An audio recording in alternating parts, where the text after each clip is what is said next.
Episode 48, Inferno. Listen up. Smoke is spreading all across Equestria.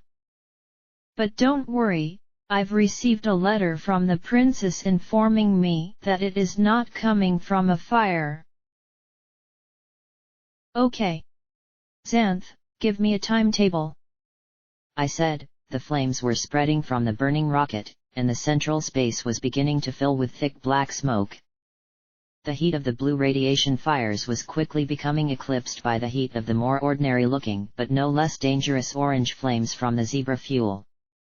Still, on the bright side, the warhead coming to rest below the medical level, leaning against the far wall, meant that the route up was clear. Assuming that we had time. After a brief but far too long moment of silence, I looked over at the zebra, staring down in horror at the spectacle below us. Xanth, how long do we have? She blinked and then turned to me, chewing her lip. There are 4 fuel pods. As the lowest heats up, the fuel that isn't on fire will boil and eventually breach the pod above it, spreading the fire even more and accelerating. I swatted her flank with my singed tail. I need a number. Minutes? Hours? What? We were backing away from the heat and smoke that began to swirl in through the smashed-out window. Half an hour? An hour at most. Xanth whimpered. If we had more time and Cerberus were intact, we might have severed the warhead and removed it, but... Yeah. That plan is out the window. I said. Between the smooths and those flaming ghouls, I really wasn't bothered by the idea of Hightower being gone soon. Particularly since, if we could get in, the smooths could get out. Still, Meat Locker needs to be warned that their neighbor is about to go boom. Can you get Cerberus flying again and out through that hole? Without getting blasted? I asked, pointing at the gaping breach 2 stories above us with my stump. Of all our flyers, Cerberus was the only one we could really spare to warn Meat Locker. I don't know. His levitation system should already be functional enough, but depending on the targeting talismans in the turrets they might let him go, or they could disintegrate him. She said, and bit her lip again. Then she jerked her head up with a smile. I'll examine one of the sentries and see if they have an intact IFF unit. She turned and raced away from the window and down the hall. You have 5 minutes. I yelled after her, then coughed at the acrid smoke that was filling the air. I suspected that death by balefire blast could be preempted by the far more mundane peril of smoke inhalation. I turned and looked up at Stygius, Psycho Shy, and Silver Spoon. Go back to Rampage. Get the rat away bottled up however you can, and make sure those supplies you scavenged are passed around. I closed my eyes. Asked Lakunai, any ideas on dealing with all this smoke? Just because I was connected to the goddess now didn't mean I had to use all those freaky alicorn powers. Wet cloths tied around our muzzles should help. Respirators would be better. She replied immediately. We don't have any respirators, so tie wet cloths over your muzzles. I shouted at the pair of flyers as they flew back towards the radiology storage, then coughed again myself. I looked up at the power-armored griffin and shouted, Carrion! See if you can find a way up to the armory. Lakunai, take Snips and see if you can get my sword. I said, looking sternly at the portly unicorn. Ghoul thing. Lakunai looked at me oddly but then trotted back to radiology. When every pony was away doing something, I collapsed, clutching my chest and tearing up from the pain. Whatever curse Snips had put on me, the sensation was spreading. I could feel the chewing feeling halfway along my ribs and up my throat. Everything hurt. The ebb and surge of pain grew heavier with every breath. I had to fight it. He hadn't been able to end his curse, so now my only hope was that there was something Snip's partner could do to help me. I could only spare a minute to address the pain. It wasn't an injury I was going to regenerate or damage that could be magically repaired. I just had to get the rest of them to safety. Carrion appeared out of the smoke, the clouds swirling around him as his milky eyes narrowed on me doubled over. There's a way up to the 7th level, if we do some climbing. There are more flaming ones, and this is not nearly as effective using spark batteries, he said as he held up the beam gun that Xanth had created. A half-dozen spark batteries were wired up around the perimeter near the handles. I did everything I could to straighten up and smile. Good job. We'll get out of this yet. He just stared at me, and I felt new sweat popping to my brow. What? Oh, if only you were a griffin, he muttered as he looked skyward. I would have given my left paw for a commander like you. I blinked in shock. Thanks, I replied, then peered up at where the smoke was being blown out the hole in the prison wall, then back at him. Were you a soldier before? I balked, not sure how rude it was to point out he had died. The question seemed to annoy him a little, but not for the reasons I thought. I am a soldier. All griffins are soldiers. From the youngest chick to the oldest harpy, we're all soldiers. We strive for assertiveness, certainty, and martial skill and hold ourselves to our honor and our contracts, he said coolly as he looked in the direction of the bomb, though now there was so much smoke that all that could be seen was a murky blue glow. It seemed to cut the radiation a little, at least. Sorry, I don't know much about griffins, I said. Talking helped keep my mind off the curse inside me. Just that you fought for us during the war. I vaguely remembered a few references in 99's history lessons to the marginal effect of Griffin mercenaries during the war, but I was leery of trusting anything academic from 99. We fought for both sides. We fought to protect neutral parties. Fought for whoever owned our contracts. The only people we never fought were our own kind. You keep talking about these contract things. Can you tell me about it? I asked with a baffled smile. He shrugged. It's not a thing ponies understand. Our contract is a reflection of who we are and what we will and won't do. For a griffin to claim what they will and won't do, and then do just that, justifies our existence. I won't kill young, nor will I lie. No order, no threat, no bribe will make me do so. To do otherwise would violate my contract. Once, whole rookeries were bound by common contracts that defined them. There was even a griffin who once tried to get all of griffin kind to adopt a common clause in our contracts putting griffin interests first. But unfortunately Gilda failed, and none know what became of her. So how did Awizodal get your contract? I asked, and received a scowl in response. If I can ask. Commanders do not ask. They order others to tell them what they wish to know. It sounded like griffins were creeping up on zebras for weirdest species ever. I pledged my contract to the holder for as long as I lived, first to a family of scavengers who hid my young during the war with the Enclave. The father was an honorable earth pony, but when he died, my contract passed to his son. He drove off my family and used me as a weapon, forcing me to kill any who attacked him due to his unreasonable and obnoxious demands. I would have happily killed him, or allowed them to, if it would not violate my contract. He discovered an empty stable far to the south and set about looting it, but the fool ignored the signs of radiation. When he passed out, I carried him from the stable, but the radiation was already terminal and we both became ghouls. In Meat Locker, he sold my contract to the bartender to pay his tab. I've been Shifty's servant ever since. My ears perked. Shifty? I thought you worked for Awizodal. He just shrugged. They're one and the same. He thought that Awizodal was far more impressive sounding. Did Owisotl have dealings with zebras? I demanded. I protect the holder of my contract. That includes his secrets, he said with sullen resignation. I wanted to demand that he tell me the truth, but guessed it was futile. He had died of radiation poisoning, saving the life of a pony he hated to avoid breaking his contract. Then I blinked as an idea came to me. If this worked. Tell me he didn't have dealings with zebras. The griffin blinked and scowled sharply. Then he knit his brows as if processing my response.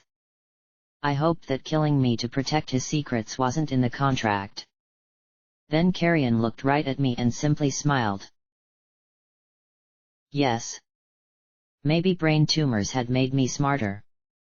Go help the others, I said as I looked down the hall that Xanth had taken, then began to limp along it as quickly as I could. Tulip had died outside the mortuary, her skull crushed with a single overwhelming blow. The remnant had gotten their tip-off from a ghoul that turned out to be the owner of that bar.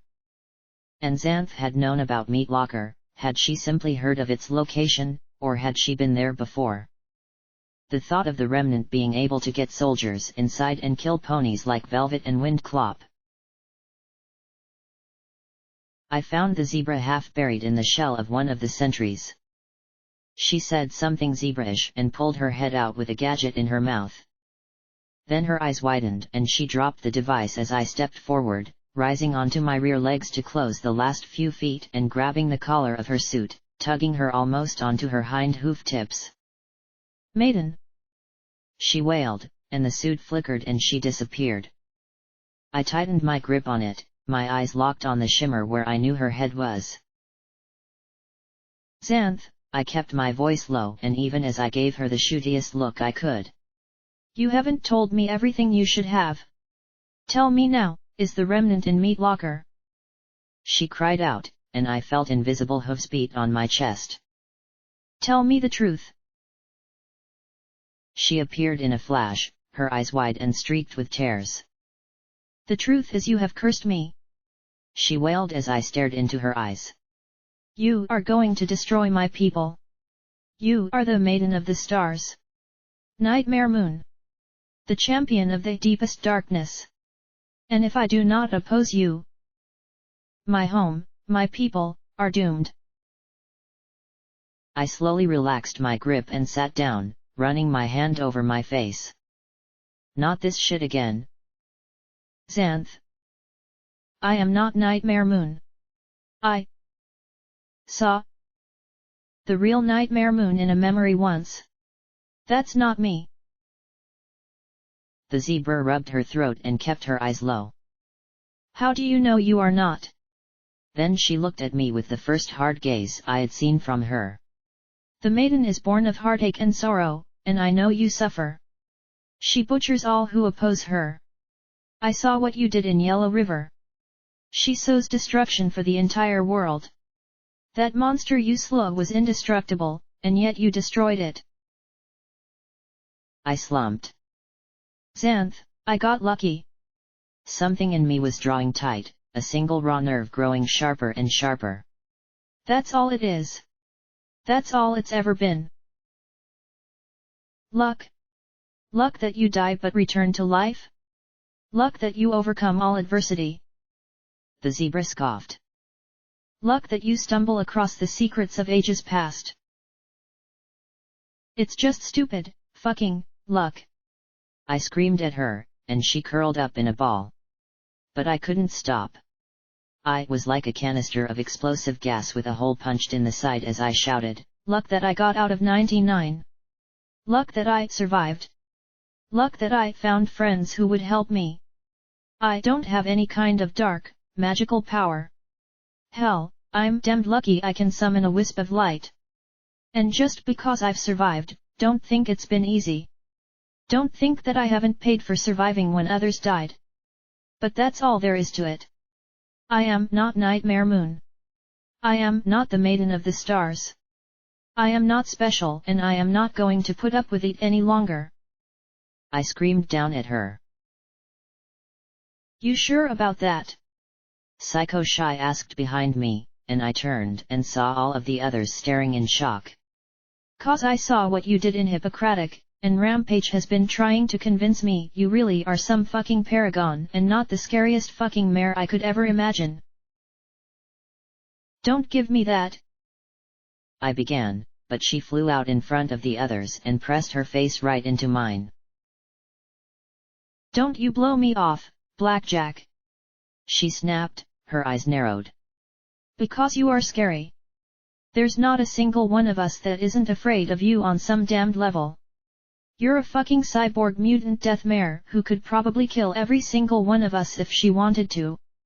You talk to shit that isn't there, no things no fucking pony should ever know, and you keep going on. Why the fuck shouldn't she think of you as Nightmare Moon? Why the fuck shouldn't everyone?" "Because I'm trying to do good," I countered, twisting around to face her. "I'm trying to make the world better." "Glad to hear it. That still doesn't make you any less damn scary. Because all it would take is you changing your mind, and the rest of us are dead. Maybe you think the world would be better without Psycho Shy. What are my chances of stopping you if you really wanted to kill me? She thinks you're the devil. I'd say you're 2 steps away. And any pony who's seen you fight would agree with me." She stared right into my eyes, so taut that she seemed ready to snap. There was anger in those eyes, sure. But there was also fear. I looked behind her at my companions, at the concern, wariness, and worry in their eyes. I felt the pain tightening up inside me. I seemed to have forgotten how to breathe. No. I was a good pony. I might not have known what my virtue was, but I was a good pony. I tried, damn it. And I heard a voice from within me, strange and cold. A mare whispering softly in my ear, a mare who had once offered tricks for a hoofful of bits. "It doesn't matter how good you are, to some ponies, you'll always be a monster." I looked at Rampage, and 6 ponies looked back at me through one set of eyes. "It doesn't matter how awesome you are, other ponies will tear you down if they can." I swallowed, my gaze moving to Snips and seeing the cool understanding in his luminescent stare, and that cold whisper changed to an angry mare's suspicious mutter. "It's hard to smile when all every pony does is lie. That whirring within me grew sharper, the scream of enervation growing clearer. I'd tried to give them all I could. What more did they want from me? It doesn't matter what you try to give, they'll never really appreciate it. Silver Spoon looked at me with her hurt eyes, hurt that I wasn't the friend she had sought for so long. Of course, you always hurt the ones you care about. The more you care, the more they hurt. Funny, why was Psycho Shy snickering in my ears? Their lips were moving, but I couldn't hear them over those damned screams and whispers. Go on, Blackjack. Tell yourself you're okay. Maybe this time you'll believe it. I fell to my knees and clenched my eyes shut. It felt like the world was slipping away. I could hear Nightmare Moon's cold laugh as she rose to power. As she gave in, as she felt such joy. It had been so long since I had been happy. So long. Then a mare's voice said softly, "Come on, Blackjack, you're smarter than that." Slowly I raised my eyes and looked at Lakunai, the alicorn smiling ever so slightly. You know what the difference is. You just have to remember. When you do something wrong, what do you have to do? You're right, I said as the twisting in my chest slowly eased.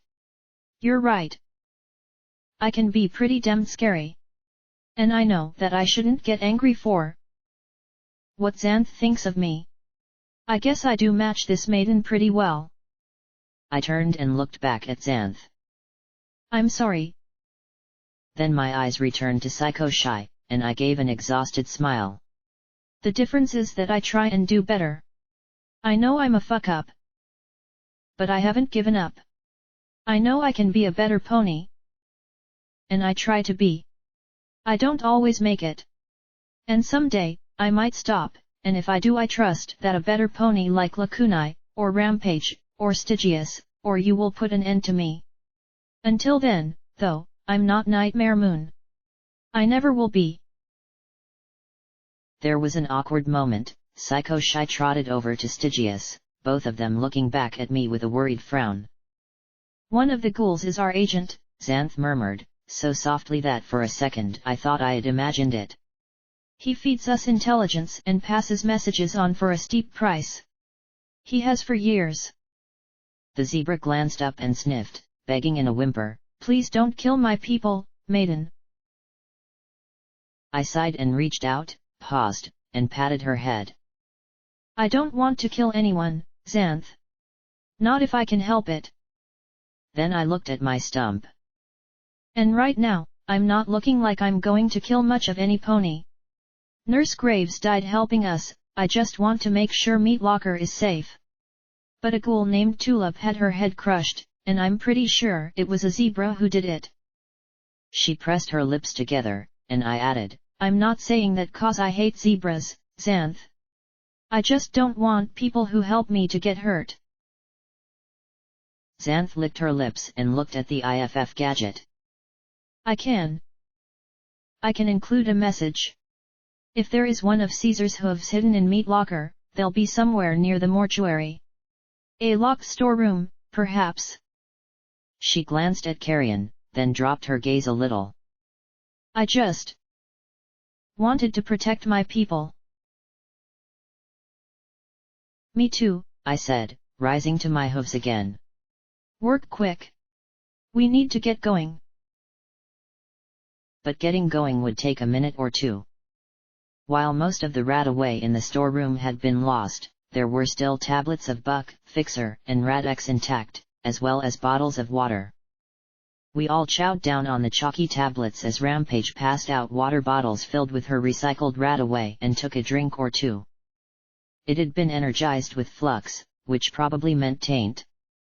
I swirled the bottle of orangey fluid with my magic. Are you sure it's safe to add that flux stuff? Don't want any pony growing tentacle penises, now. Flux is good shit, Pink, Rampage retorted. Always added a drop or two to my dash to turn it into rain boom. Great shit. Got you so high even earth ponies could fly. Then her grin melted into an angry scowl. And when they ended up in the air, they looked like they'd fallen from flight, too. She rolled her eyes and snorted. Hey, not every pony can handle the dash. Xanth returned with Cerberus in tow. I glanced at the zebra and then at the robot. You understand your mission? The robot sighed. Return to Meat Locker, tell all those pansy ghouls about the bomb, and warn them about a zebra infiltrator. Who? Ra. He muttered sullenly. Retreating when there's still hundreds of acceptable targets is just sickening. Buck up, soldier. There'll be other ghouls to disintegrate. I said, earning a surprised and slightly troubled look from Silver Spoon. Remember, straight there. Yes, ma'am. Let it never be said the Equestrian Mechanized Corps failed to execute orders. He announced, and gave a sort of salute-like gesture with his remaining claw. Lakunai and Snips walked over, the blue unicorn holding my sword in his magic as far away from himself as possible as if the blade was diseased and reeking. I slipped it into its sheath with a smile and thanked him. With that, we started our climb, first up through the shattered windows and onto the narrow sloping ledge of metal that ran around the interior, and then up to the crumbled rubble around the breach in the prison wall. Those of us not capable of flight were assisted by those who were. The three of us with magic flung blazing clumps of detritus down into the inferno below as the air grew thicker and visibility shortened. I kept waiting for something to spring out at us. Another flaming ghoul, or maybe the warden would send his robots again. But for once our only opponents were time and gravity. Finally, we came to the hole punched through the cell's and exterior wall. I looked at the inch-thick steel armor plating on the exterior wall as we moved up close to the hole. Hot air blew out around us, carrying a plume of smoke out like a chimney. How do we know this IFF is going to work? I yelled over the howling air. Rain was pouring down outside, it looked like late afternoon. Had we really only been in Hightower a few hours? Felt like weeks. If he flies out there and explodes, we know it didn't work, Carrion replied. Xanth looked up from where she made a few checks on the gadget she had taped to the robot's side and gave a shrug. All right then. Hoorah! The robot shouted as he floated out the hole. For Equestria! He roared, dropping like a rock. I gaped and leaned out the hole as I watched him fall. Lakunai looked out above me, and a purple glow surrounded the robot, slowing his descent slowed as he leveled out. He floated over the heads of the glowing ghouls below and head for the wall before I finally lost sight of him in the rain and smoke. Hopefully he'd pull it off. And then I put him out of my mind as Lakunai and Psycho Shy lifted me up through the broken floor to the high-security floor right beneath the armory. The grey smoke was darkening, but the radiation was still dimmed high, despite the smoke. Wait. The radiation was actually climbing. Then I stopped wondering why as I saw blue flames slowly approaching. Flamer! I warned as the swirling smoke parted to reveal a flaming pony squeezing out of a breached cell. Vigilance came up as I stood in the gap and sighted along the barrel, planting shots as precisely as I could. The flaming ghoul let out a scream and charged, my bullets half vaporizing before striking its skull. The 12 7mm rounds were substantial enough to slow it down, but beyond that. Then carrion flew up the hole behind me, and a line of green lanced out and began to chew through the ghoul. Xanth was placed beside me, firing her sidearm wildly into its torso as I kept my shots on its head. Finally, silver arrows streaked through the smoke and sank into the flaming monster's head. It collapsed in on itself, disappearing in a heap of green dust. Carrion stopped firing, the beam gun smoking in his claws. Conductors melted! Xanth shouted, reaching into one of her packs for a grey block of metal, tossing it atop her head, then kicking a smoking chunk off the bottom of the jury-rigged gun. As the block came down, she slammed it home into the gap, and the gun gave an ominous hum once again. Then from the cell beside her came a scream and a billowing, crackling ball of green fire as the glowing ghouls within launched a blast of radioactive magic at us. Carrion swooped around, caught Xanth in one forearm, and whirled. His wings spread wide and blocked the barrage. Lakunai and I moved around him and slipped into sats almost as one. These ghouls weren't the fiery variety, and bullets made their heads explode into fountains of radioactive gore and bone. Carrion's wings were both disintegrating and regenerating from the radioactive blasts as the AM rifle boomed next to me. 4 down. About 400 to go between here and the armory door. Between the bar walls of each cell were stretches of concrete wall just barely wide enough for a single pony to take cover in. Lakunai! Can you shield us? I thought at her. It's very hard to focus. I think the talisman is wearing off. I should be able to protect myself, but we must hurry. Alicorns and ghouls might be empowered by radiation, but enervation was another matter. Right! I shouted, not able to see more than 10 feet in the smoke. Move quick! Call out if you see a flaming one. Move!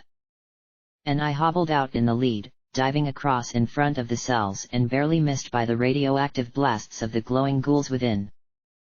Some held as many as half a dozen stuck behind the barred doors. Cell by cell I jumped and rolled, half the time landing on my face as my body kept using my stump like it was a full leg. Once I fell short, and a flaming one, thankfully still trapped, almost cooked me before I could get clear. Stygius' shadow flashed right into the middle of the cell and kicked the beast in the head as a distraction, reappearing back with us as it turned in response. Worse than the flames and blasts were the screams for help, though. In more than one cell I saw glowing ghouls among their feral brethren and begging to be let out. I just couldn't think of a way we could open the fused steel doors and extract them safely. I wanted to give them a chance. I needed to. But sometimes we don't get what we want or need. Keep moving! Rampage shouted, shoving me away from a pleading ghoul who thought I was a prison guard, just in time to keep the ghoul cellmates from blasting me. Damn it, even if I wanted to help, there was no way I could let 24 half-crazy ghouls escape intact for every one sane one. We reached the corner, and a turret popped down and started to strafe us. The bullets must have made a lucky hit, because Lakunai screamed as a half-dozen rounds punched through her weakened shield and ripped right through her left foreleg at the knee. The mare dropped, and Silver Spoon grabbed a rag from the floor and immediately tried to stem the bleeding. I dodged into the path of the bullets, raising my foreleg to protect my face. I could take a few rounds of machine gun fire, at least, I hoped I could. I took aim and blasted the chattering turret. Rampage raced to the corner, drawing the fire from me, and sprang off the concrete wall, crashing right through the ceiling turret. Then she turned and grinned back at me. Then she disappeared in a sheet of blue fire. She didn't even get a chance to scream as she curled up like a lump of charcoal. The flaming one walked slowly through the smoke towards us, inhaling another breath to blast me. Then Carrion was there, moving around the corner with the beam gun in his claws. The beam streaked through the smoky air and collided with the ghoul's head in a shower of blue-green sparks. It didn't, however, stop the second plume of radioactive fire from washing over us. Carrion flew up, intercepting the majority of the flames with his power armor as he kept the beam on target. I would have given him a medal if I could. The beam gun sparked and died even as the flaming ghoul crumbled. Oh, please tell me I can fix it. Please. Please. The zebra fretted as she looked it over. Carrion, his feathers blackened and fur smoking, just looked slightly indignant as she fussed beside him. Well? I asked as I beat out the flames. She gave me a stricken look that told me we had better not run into another free flaming one. Never mind. Psycho. Stygius. Get Rampage. Then I turned and knelt. To my amazement and relief, Lakunai's leg was already regenerating before my eyes. I looked at her severed leg with the pip buck attached.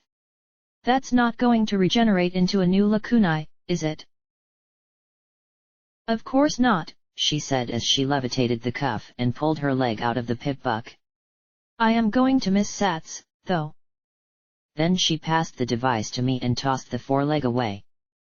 You had better hold on to it. Ugh, she's heavy. The Pegasus mare protested, but she and Stygius managed to heave the charred mare up between them. Deal with it, I replied as we made our way along to the middle of the next face and 2 more turrets. Lakunai, Carrion, and I blasted them with a barrage of gunfire that made short work of them. Then we were at the armory doors. Yeah, I could see why Snips thought we'd need a balefire egg. These doors were so tough that they hadn't melted or warped like most of the metal on this level. There wasn't a terminal or a lock to pick, either. I started to wheeze. Damn this smoke. How does it open? Only from the inside. And there are no windows in the armory. Snips yelled back over the fires below. That's why I brought the egg. The charcoal lump cracked and Rampage shook herself hard, shedding the crumbly black shell. Am I still grown up? She asked, inspecting the scorched armor still fused to charred chunks of hide. Hammersmith is gonna kill me. That I'd like to see, Psycho Shy countered. I beat my hoof against the door several times, slumping in futility. Blackjack? Lakunai said softly in my mind. I looked up at her and saw her staring down into the smoke. 3 burning forms advanced from behind us, flickering through the acrid black clouds. I smacked my grey-edged steel hand against the wall again, then stared at it a second. Would that? Could it work? Clear that cell, I said, shouting as I pointed at the next one down. Fortunately, all the ghouls inside were feral glowing ones. Lakunai and Carrion weathered their barrage of radioactive fire, but I noticed that once or twice the radioactive blasts actually got through Lakunai's weakened shield. When her talisman died, how long would she last? Or would our minds start jumping like between normal alicorns till we fell apart? Regardless, 10 seconds later, the cell was empty.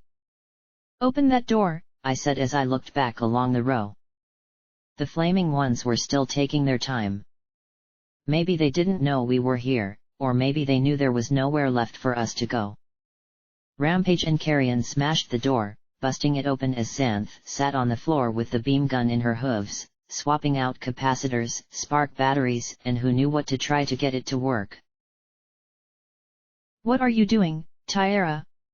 Silver Spoon asked as she fidgeted, looking at the mindless ghouls in the cells in horror. The fused but apparently weakened metal finally gave way as Carrion pulled the door off and tossed it aside. I ran past the still dimly glowing ghoul corpses and right to the back of the cell and the metal toilet. The concrete above the toilet had been defaced by dozens of names. Oh. I guess when you got to go. The earth pony muttered as she looked away at once. The bowl was empty, the contents long ago evaporated, and I shouted down into the metal basin. Hey! Hey you! You worthless piece of slime!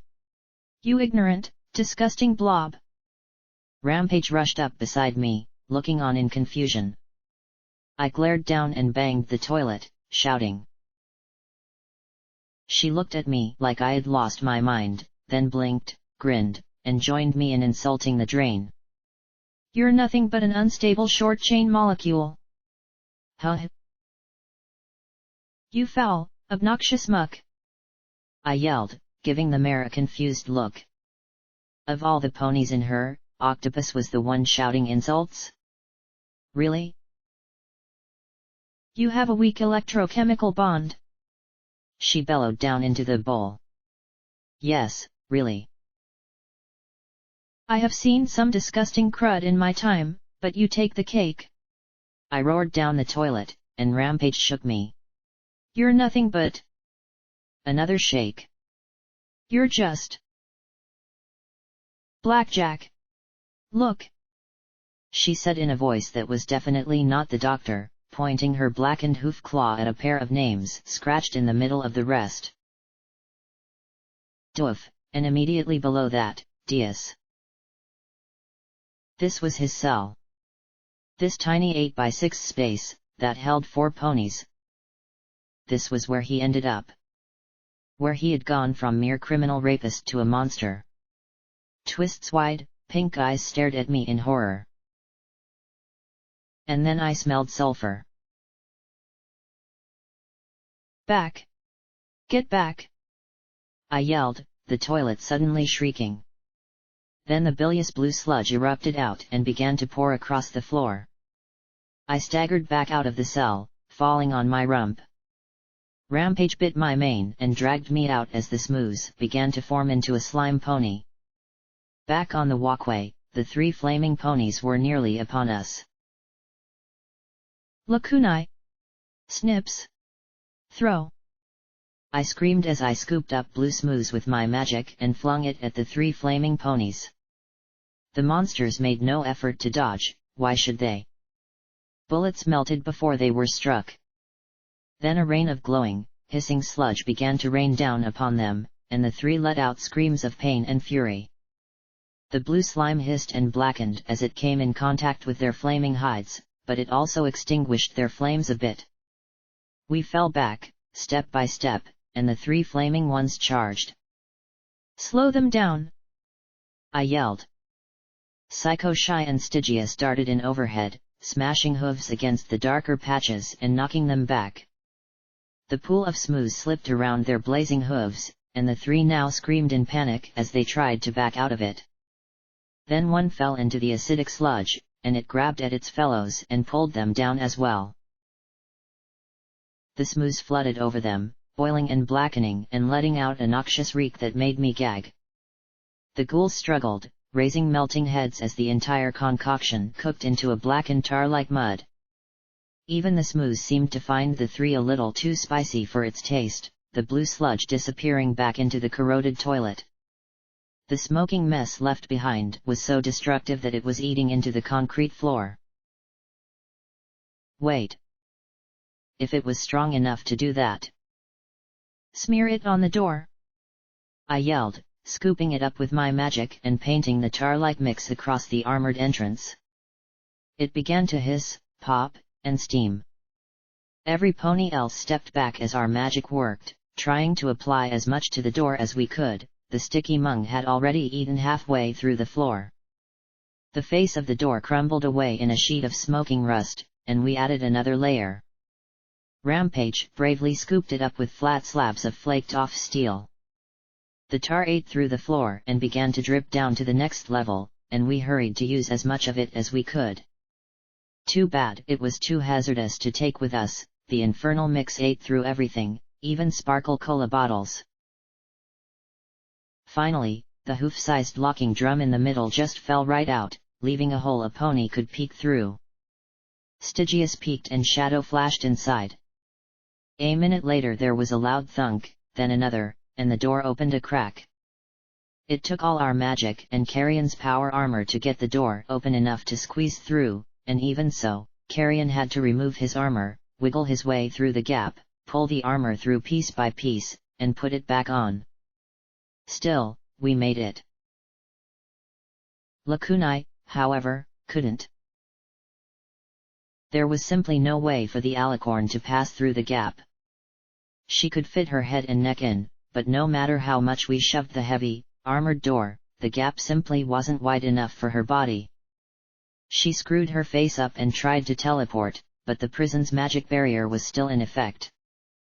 Whatever Stygius did to get around it, the alicorn couldn't replicate the feat. She met my eyes and gave a sad smile. "Shall we just skip the argument about you not leaving me behind?" "I'm not leaving you down here to die," I said immediately, and she chuckled and shook her head. "I thought not. Take this," she said as she passed her AM gun through the gap. "Simple physics is sometimes our greatest enemy." I settled it across my shoulders as she looked me in the eye. "Keep going. Find a way up to the attic and out." She looked back down towards the hole and said before I could argue. "By myself, I might be able to reach the roof before the turrets take me down." "Lakunai, there's got to be another way," I said as I tried to adjust the gun's massive weight. "There isn't. Now go. I'll see you on the roof."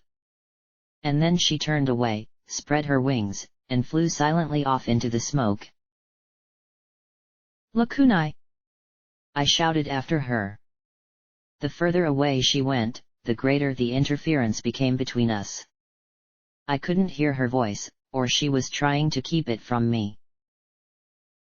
"Blackjack," Rampage said as she nudged me, but I closed my eyes, trying to maintain the connection with Lakunai. The enervation interference was horrible, she kept coming in and out of focus like a badly tuned radio. The exertion made my head throb. "1 second. I want to make sure she gets out okay." I said through grit teeth as I concentrated. Images came in bursts. I saw her winging her way down to the largest puddle of blue flame, nearly standing inside it as she soaked up as much radiation as she could. Then of her standing on the cusp of the hole. Then the alicorn took flight, swooping her way higher and higher along the face of the prison. Red beams sprayed from the turrets at her, and her shield flickered and flashed as she pumped her wings, the Huffington rain around her glinting crimson and white. Then she soared up and landed on the edge. She had made it. She was safe. I let out a held breath. Then there was a flash of red, then darkness and the scream of enervation. I suddenly found myself incapable of breathing as I stood there. Lakunai! I thought at her. Lakunai! I said aloud as I tried to push my brain to hers. Nothing but the enervation static. Lakunai! I screamed as loud as I could. Nothing. Gone. She couldn't be gone. She couldn't be. I thought at her again and again, frantically, tears running down my face as I struggled to make my pathetic magic somehow make contact with the mare. Please. Please, please, please. No. I groaned as I clenched my eyes shut. It was like Mom dying, only this time I was able to appreciate it so much more. Blackjack! Rampage shouted, and I came to in time to hear the grind of wheels and the crackle of robotic voices babbling their nonsense of halting and authorizing lethal force. My eyes popped open as I spotted the intact sentry at the top of the stairs, pointing its Gatling beam gun and missile launcher down at me and the rest of my friends. The AM rifle floated up beside me. I had never handled a gun this big or heavy before, but frankly at this moment I didn't give a shit about simple physics. I pulled the scope to my eye, slipped into SATS and cued 2 shots at the pristine missile pod. The 2 rounds ripped into the armored siding, and a moment later the missile within exploded, knocking the sentry to the side and throwing the spray of beam fire wide. I advanced up the stairs at a steady walk, tears in my eyes. She had been a goddess. She had been a friend. And this place had taken her from me. All for my stupid obsession. I blasted again and again as I walked up the steps, the rifle punching holes in its chest. Finally, its head exploded in a shower of sparks just as I reached the top of the steps. There was another security door, but this one had a terminal, and 2 more turrets. I should have used the sentry for cover, but right then I really didn't give a shit. Let them shoot me. Hurting was infinitely better than the feelings that arose from the thought that my friend was gone. The scream of enervation matched the throb in my chest and the tears in my eyes as I blasted back at the turrets. Shit! She's berserk! I heard Rampage say distantly. No, she's not, Xanth replied as I walked forward, closing the distance and blasting slowly and deliberately. Well, why don't you shoot her in the head? It works wonders for you. Psycho Shy retorted. I heard like hell, but it didn't matter. I'd plow a way out for all of them to get out alive, together. No matter how full of holes I was, I'd. Rampage tackled me and drove me to the ground, taking the shots meant for me. Carrion jumped atop the scrap sentry as his miniguns purred, and several seconds later the turrets were scrapped. What the hell is wrong with you? Rampage demanded as she flipped me on my back. I looked up at Rampage and swallowed. Lakunai's gone. Everything hurt, in part because I had just been torn into by 3 rapid-fire enemies. A few seconds more and I wouldn't have been hurting anymore. She died because of me. Rampage looked down at me, and the corner of her mouth curled as she said, Yes, she did. Even I never murdered my best friends. And then she shuddered and staggered off me. Shut the fuck up, you monster, she hissed, grabbing the side of her head. But why? She knows the truth already. Her friend is dead. Died because of her. She said with a leer as she looked back at me. Shut up! She shouted, tearing off her helmet and then slamming her forehead against the wall. I'm sick of you. You vile. Smack. Vicious. Smack. Thing. Crack. She slumped, collapsing on her side as I slowly rose and started to hobble closer. The striped pony panted as she looked up at me. I think I'm losing my mind, Blackjack. I think. Suddenly she hung her head. I deserve to die. Please. She cursed in zebra and smashed her head again against the wall with another crunch. Silence. Then she laughed again, high and harsh. Oh, we are so fucked. We are so fucking fucked. Finally, there was one last crunch and she slid to the ground.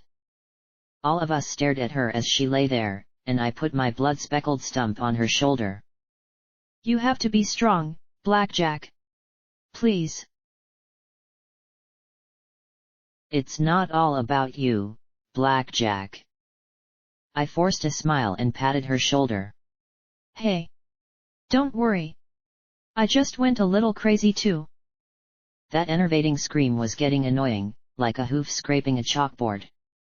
We'll get through this, Rampage. We'll get through it.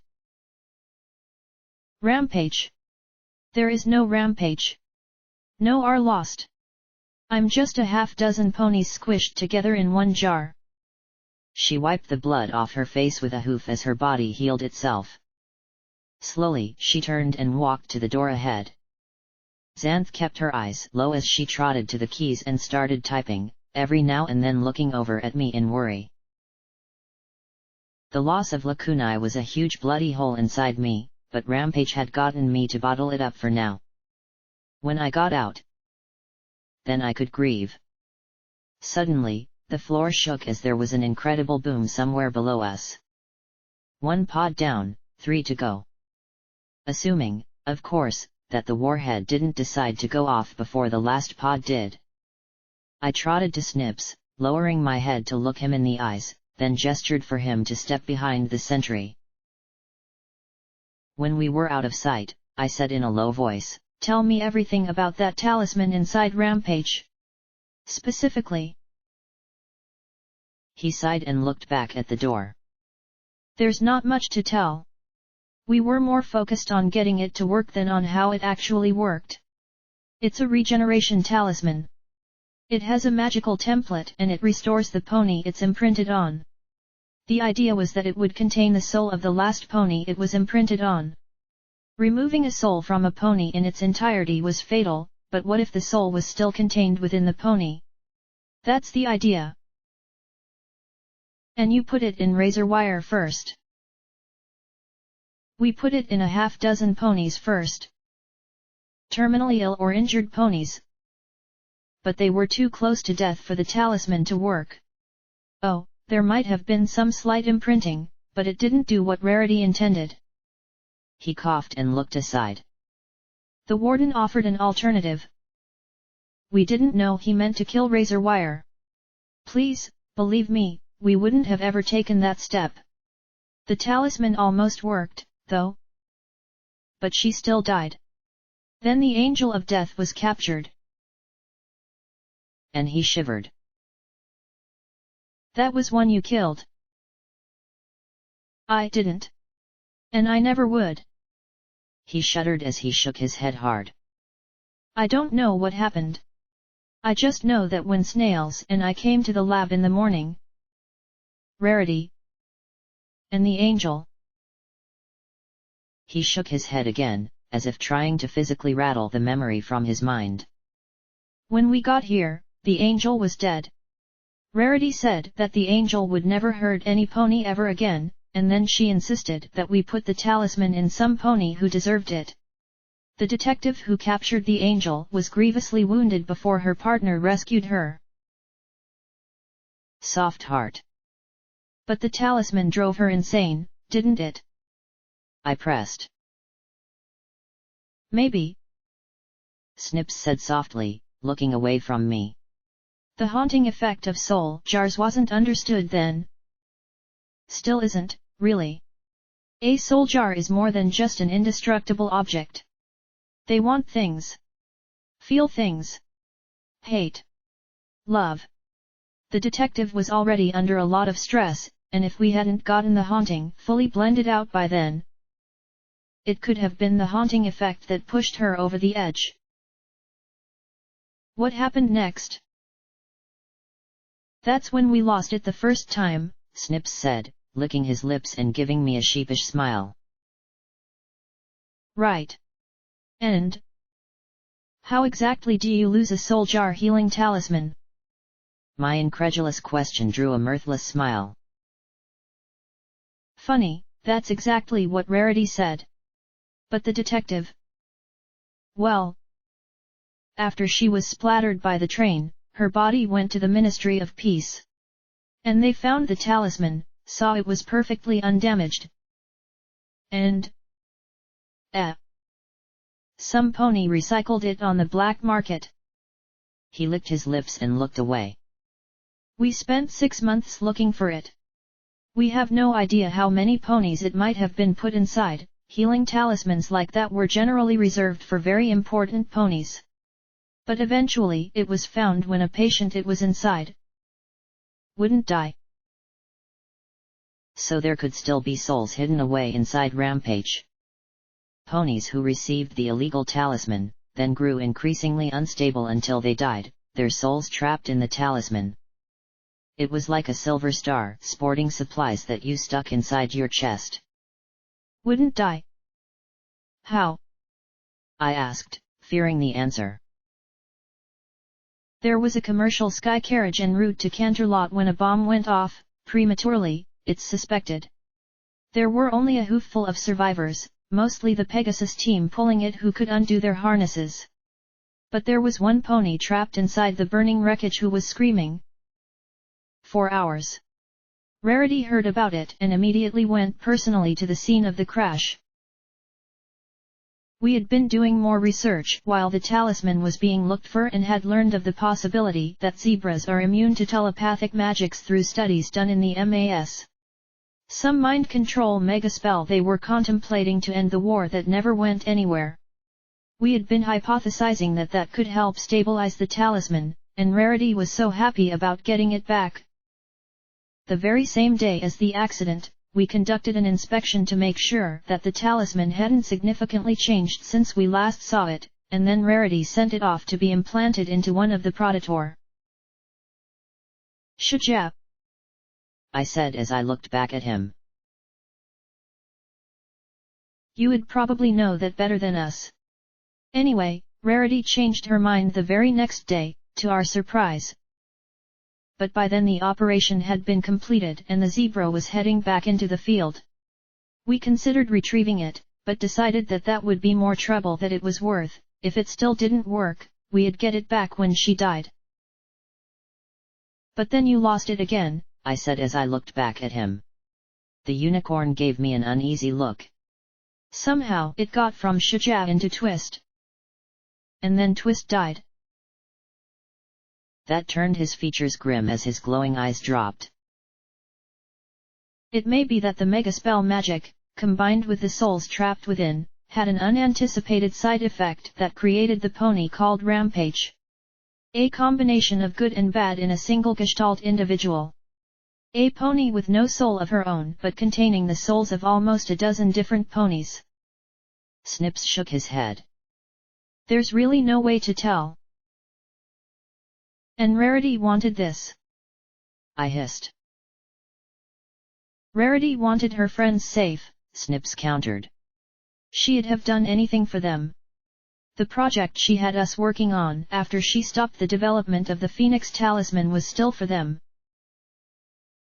And what was that? I asked, dreading the answer. I'm in. Xanth cried from the door. I looked at him, then sighed. Answers about that for later. Now where to? He walked slowly towards the door, speaking to every pony. We need to find the security center. It was on the far side of the armory. Look for a room with lots of terminals and monitors. We'll also need the guard captain's pass card. It's a wafer of blue sapphire. It should be fairly indestructible, given all the enchantments on it. With that we can access the security system. Also, keep your eyes open for the vent access to get up to the warden's level. I sighed and took cover by the side of the door. I still had a lot more regenerating to do, and nodded to Xanth. The zebra hit a key, and then there was a grind as the door slowly began to open, a klaxon warning every ghoul in the place that we were here. But I slowly poked my head inside and didn't see anything, flaming or otherwise. There was a stairway up that was marked Supermax and then smaller doors. I frowned slightly, feeling a touch apprehensive at how clean the armory looked. Of course, as soon as we stepped in, another turret dropped and began to spray rounds at us. Instead of taking it, I took cover like a sensible pony and let Carrion step out and blast it with his miniguns. A few seconds later, the turret was scrapped and Carrion had another dozen dings to his power armor. I went to a door beside a large window of ballistic glass and went to work on the lock. Fortunately, I got lucky and managed to pick it without too much difficulty. I pushed the door open. The room on the other side was filled with a haze of smoke, and was it just me, or was it getting really hot in here? Most of us started sweating from the balmy air as I peeked through. I jerked my head back as the sentry rolled slowly past. Then I spotted another sentry in the corner and hissed softly in frustration. The armory robots had been spared exposure to the flames and were in brand new condition, unlike the sentries below. Xanth was at my side and tapped her chest a moment. Then she shimmered, her suit hushing as she all but vanished. The sentry slowly patrolled past again, and I saw a tiny door in its back open up. Then the machine buzzed and called out, "Error! Error! Combat inhibitor offline! Entering combat now!" I cursed and got ready to open fire, but the robot wasn't turning to face me, it was turning to the other sentry. "Warning! Warning! Hostile detected!" the other robot blurted. Their missile pods opened simultaneously, and I jerked back as explosions filled the room. A half-dozen blasts later, the sentry bot in the corner was still standing, but its armor was smoking and blackened. Rampage darted into the room, ducked under another missile, and smashed both her forehooves through its chest plate. The robot crackled pitifully as she smashed it repeatedly and yanked out wires with her teeth. Finally it collapsed in a heap. Xanth appeared, her striped mane was scorched, but she was otherwise unharmed. She gaped at the scrapped robots, and I nudged her with my muzzle. "Not bad for a cursed zebra," I teased, and the ghost of a smile settled on her lips as she blushed. These were holding cells, but the locks in this section were actually pretty easy to pick. The half-dozen cells were empty save for piles of bones. Clipboards dangled from pegs besides the doors, and one caught my eye, or rather the name on it did, Doof, Assault, Weak Isolation had to be repeated 20 times on the page. I flipped back through the crispy papers. Half the names on the list for this cell were Doof. The interior barely had enough room for me, I couldn't imagine how tight the bulky stallion would have found it. I took a step inside and looked at the walls. Aside from a light in the ceiling and a bucket in the corner, there wasn't much in here, but every inch was covered in crude sketches. One whole wall had been devoted to Macintosh's Marauders. I tried to guess who each pony was, but his talent clearly hadn't been art. I thought that one of the small ones was Echo, but I could only scratch my head and wonder about who the other little one was. Only they had a little sad face drawn on them. Sadder still, there was only one large pony in the picture. On another wall were lists of names categorized as Trouble, OK, and Cunts. I noticed Razorwire's scratched out name under that last one along with some others. I flipped back through the pages on the clipboard, and there he was, again and again. From the dates on the clipboard, Duff spent half his life in this box and the other in the only slightly less cramped cell below. For 3 years. The last dozen names at the bottom of the uppermost sheet had dates scattered over a year. Most of the entries in general were for fighting, but in the last year there was the ominous addition of rape on the list as well, but oddly only in the last year or so. All the entries before that were for fighting. What's so fascinating? Rampage asked behind me. Nothing, I said quickly, tossing the clipboard into the cell and closing the door behind me. Twist definitely didn't need to see that. Come on. Let's go. Gotta get out of here soon. Then I was going to sit in Star House and cry for a week for Lakunai. And I wasn't going to move an inch till Rampage and I were better, no matter how I climbed the walls. My impulsiveness and fear had driven me from my friends and endangered others. Rampage gave the door behind me a look, then eyed me suspiciously. I gulped. Then a pair of doors at the end of the row of cells popped open and a sentry buzzed, "Alert! Alert! Intruders detected!"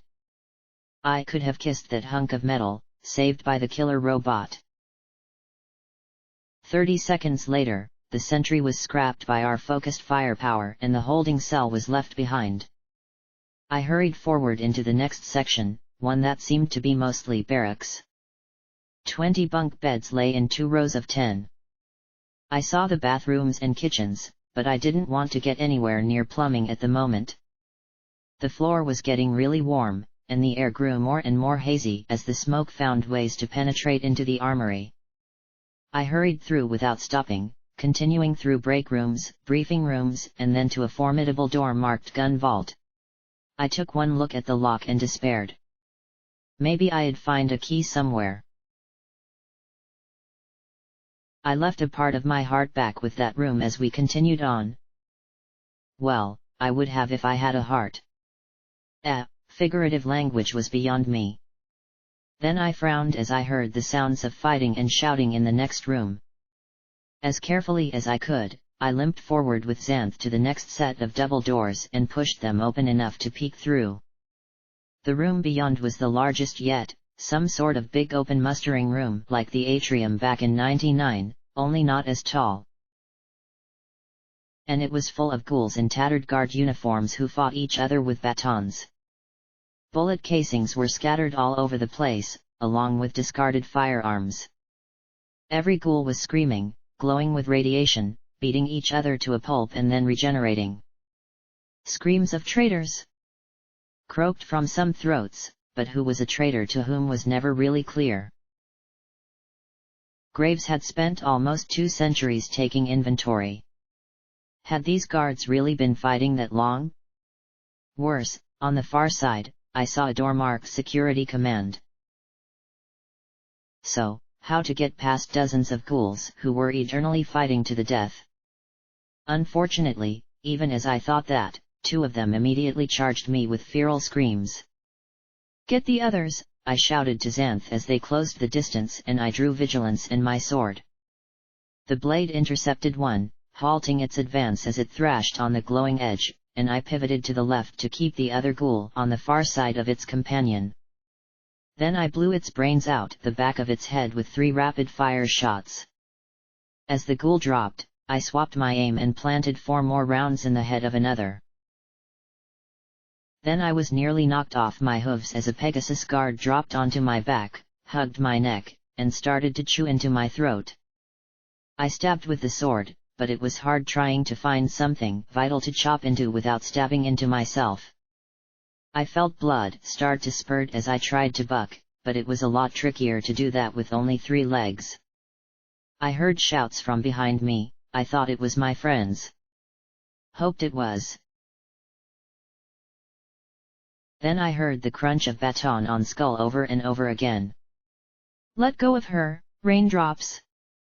croaked a mare as she struggled to pull the feral off. Finally, all 3 of us went for a tumble, but the ghoul was knocked free from my back. I pressed my foreleg to the bloody hole under my chin, and then balked at the sight of 2 ghoul Pegasi mares, one with blood on her mouth. I put the last 3 rounds in the magazine into the head of that one, panting for breath as I waited for the bleeding to stop. You with SWAT!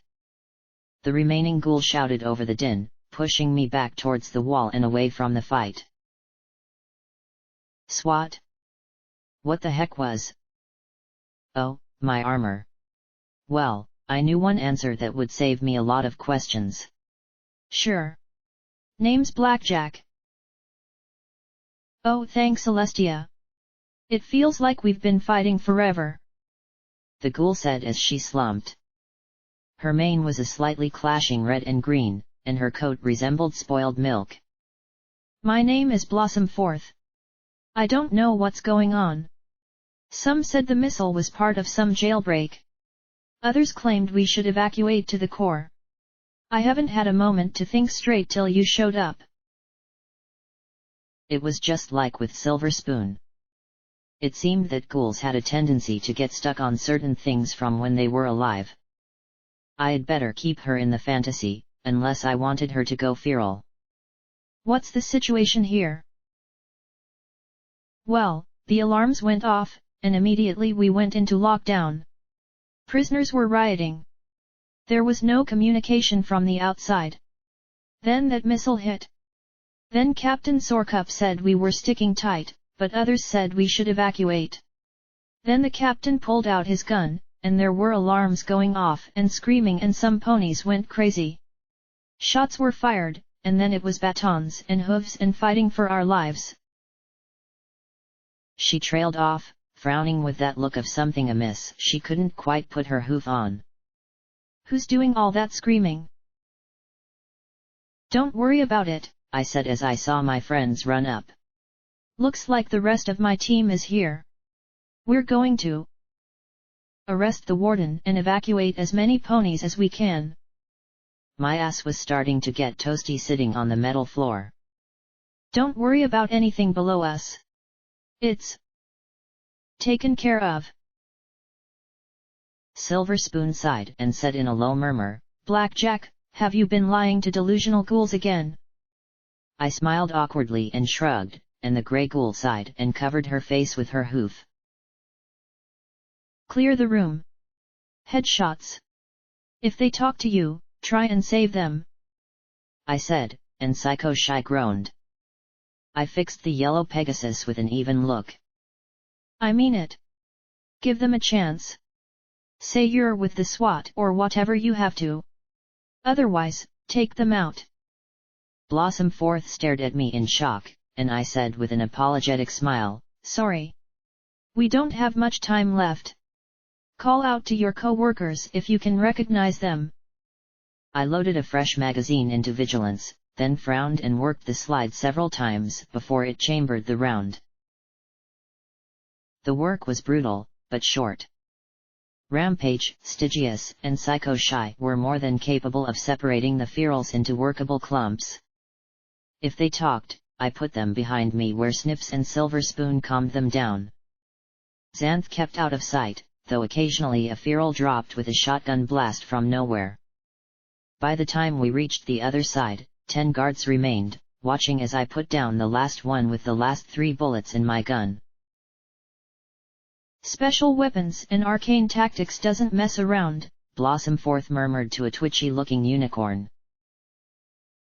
I coulda been one of 'em, he replied nervously, looking at the corpses, then looked at her, squinted, and frowned. You look like hell, Blossom. He shook his head. I feel like hell. And who the hell is screaming like that? We're going straight to Huffington Memorial, I assured them. There've been side effects from the warhead.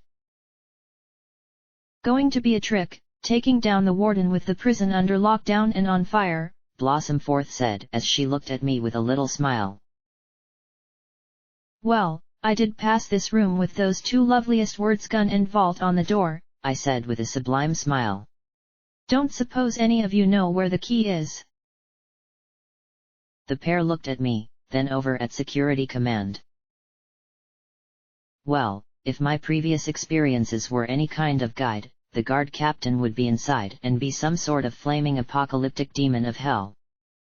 I pushed open the door with my magic and slowly peered into the office. There were 2 desks in front of dozens of terminals, all of them showing different parts of the prison. At least half showed only static, but others gave a great view of the fire blazing up around medical and sweeping towards the armory. I wondered how long that armored warhead would last before going boom. No apocalyptic demon, though. Just a single Pegasus skeleton in a guard's uniform slumped over the controls of a large security terminal with a dozen extra monitors and a pair of extra control panels connected to it. Bones? Who leaves bones in the armory? What kind of sick joke is this? The unicorn hissed nervously. He levitated the bones to the side and looked at the name tag. Merryweather? But I thought she was on vacation. Why would some pony dress up a bunch of bones in her uniform? Just like I told you. Something bad's going on, Twitchy. Blossomforth said with a scowl. She pointed at a key in one of the panels attached to the terminal. That's the captain's key. Why would the captain's key be here with no captain? That's the key that needs to be turned to get out of here. I asked Snips. The round unicorn nodded.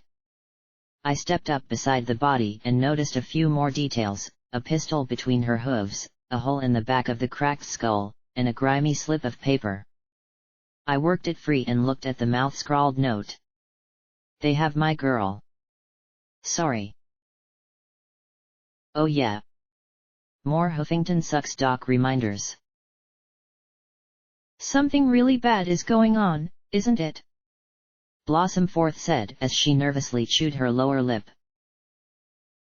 Yeah. That's par for the course. Snips was investigating a large panel in the corner with the label Airshaft number 4 access. Is that our way up? Of course, he said as he put his shears in the corner of the panel. We still have 2 flyers.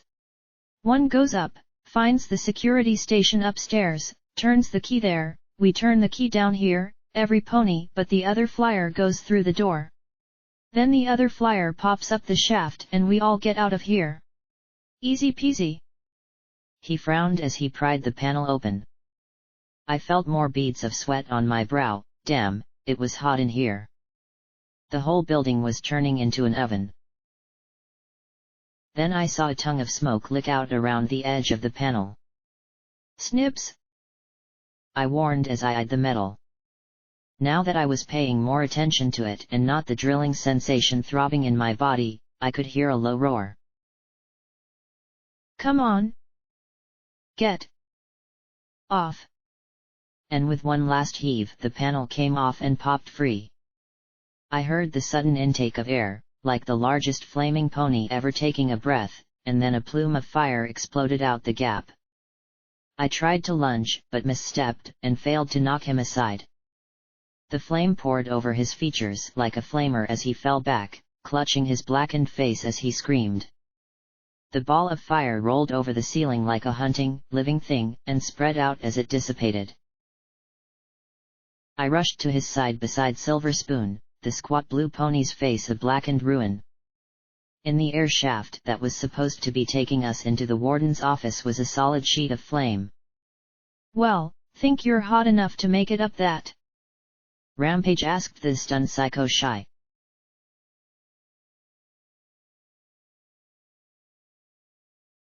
Heat, radiation, and enervation were nibbling away at us as we frantically tried to think of other ways to get into the warden's office. Xanth suggested trying to fix the beam gun and cut our way through. Blossomforth suggested trying to fly up the central shaft and hope the robots or beam turrets didn't dust us before shooting our way into the office.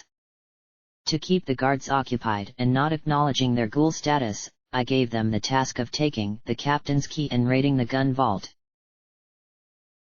Well, what if I just stay here? Rampage asked with a bright smile.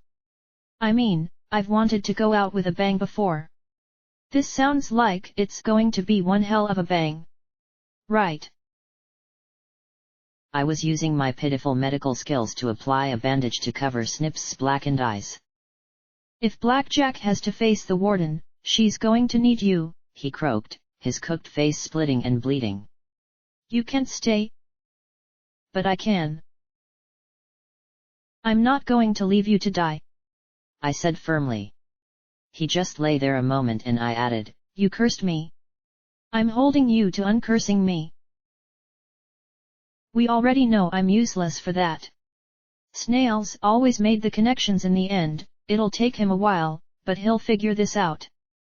He gave the smallest little smile. I'm not planning on dying here, anyway. Once you get into the warden's office, you should be able to shut down the teleportation inhibitor talisman at the warden's security station. Not hard, just smash it. Then I'll teleport up to you. Easy as pie. You can do that? Blind? I asked, frowning in concern. He simply nodded. It's already hot as hell in here, Psycho Shy said as she stared at him. It's going to get hotter the longer all of you waste time, he said as he limped in the direction of the terminals. I levitated the bones out of the chair and set them aside with care. Whatever had happened in here, it seemed Merryweather wasn't a willing participant. Besides, I'm not much good in a fight now. But once the talisman is down, I'll be up there lickety-split. Twitchy and Xanth trotted in, with the ghoul unicorn cursing the demmed stripes while the zebra just ducked her head. Apparently ghoulish obliviousness could go further than just being a ghoul. They had quite a haul on their backs, shotguns, pistols, even a missile launcher. Okay, that brightened our prospects just a little. You're sure you can get up to us? I asked in concern. Maybe one other should stay with you? Just in case. I can only teleport myself. Just get up there, get inside, and smash the talisman, he said as he slumped against the controls. Twitchy put the key back in the slot. A blue glow spread out over the controls, then centered on the key. He coughed as the air grew hotter and thicker. The fire in the vent was like a furnace, even if there wasn't anything to burn, it was still making breathing as hard as hell. He turned the key, and a door that one of the monitors was focused on slid open. Hurry! You still have to find a way inside. Missile launcher and missiles sounded like a good place to start. Okay. Let's go, I said as I took one last look at the blind pony slumped over the controls. I knew how terrifying it was to be blinded like that, the disorientation. He was certainly handling it much better than I had, though. Blossom Fourth showed us the way. It was good to have a guide with an intimate knowledge of the prison. The stairs to the Supermax had 2 more turrets, but to my relief and delight they didn't start hosing us down with beam fire. Apparently some pony in our group had a talisman that marked us as friendlies. About time some things started going our way. So why was I getting so nervous as we walked up the stairs and into the Supermax wing? The Supermax cells were of a different design. The blackened steel bars enclosing the walkways sat behind warped ballistic glass that kept out the swirling smoke. The cells had similar doors of reinforced glass that allowed nothing to be hidden inside. The sleeping mattresses looked glued to the floor and were all made of identical translucent material. Even the toilets were clear plastic. Even more oddly, there weren't any ghouls within. All of them contained bones rather than undead. I can't imagine what kind of sick zebra curse could do this. The radiation vaporized everything except their bones, Blossom Fourth said with a scowl. The swirling clouds behind the glass were lit with a fiendish orange glow from below as we climbed higher and higher. The sentries that patrolled watched our movement with eerie silence, and I licked my lips, contemplating scrapping them now before the warden could override whatever safety we had found with the guards. What the hey did you have to do to end up in these cells? Psycho Shy asked in low tones. Oh, these were for special prisoners. Prisoners who the MOM needed safe and sound for memory extractions and interrogations. Political prisoners. Criminal organizers. Traitors. Any pony that Pinky needed intact. Blossom Fourth answered as we made our way down the row of cells. We had to keep them secure from the rest of the prison, or else they'd be killed. I slowed my pace a little and let Rampage get out ahead before I looked at the ghouls. Did you know a pony named Doof? Oh, you mean Fork and Knives himself? Yeah. I did. Strange case.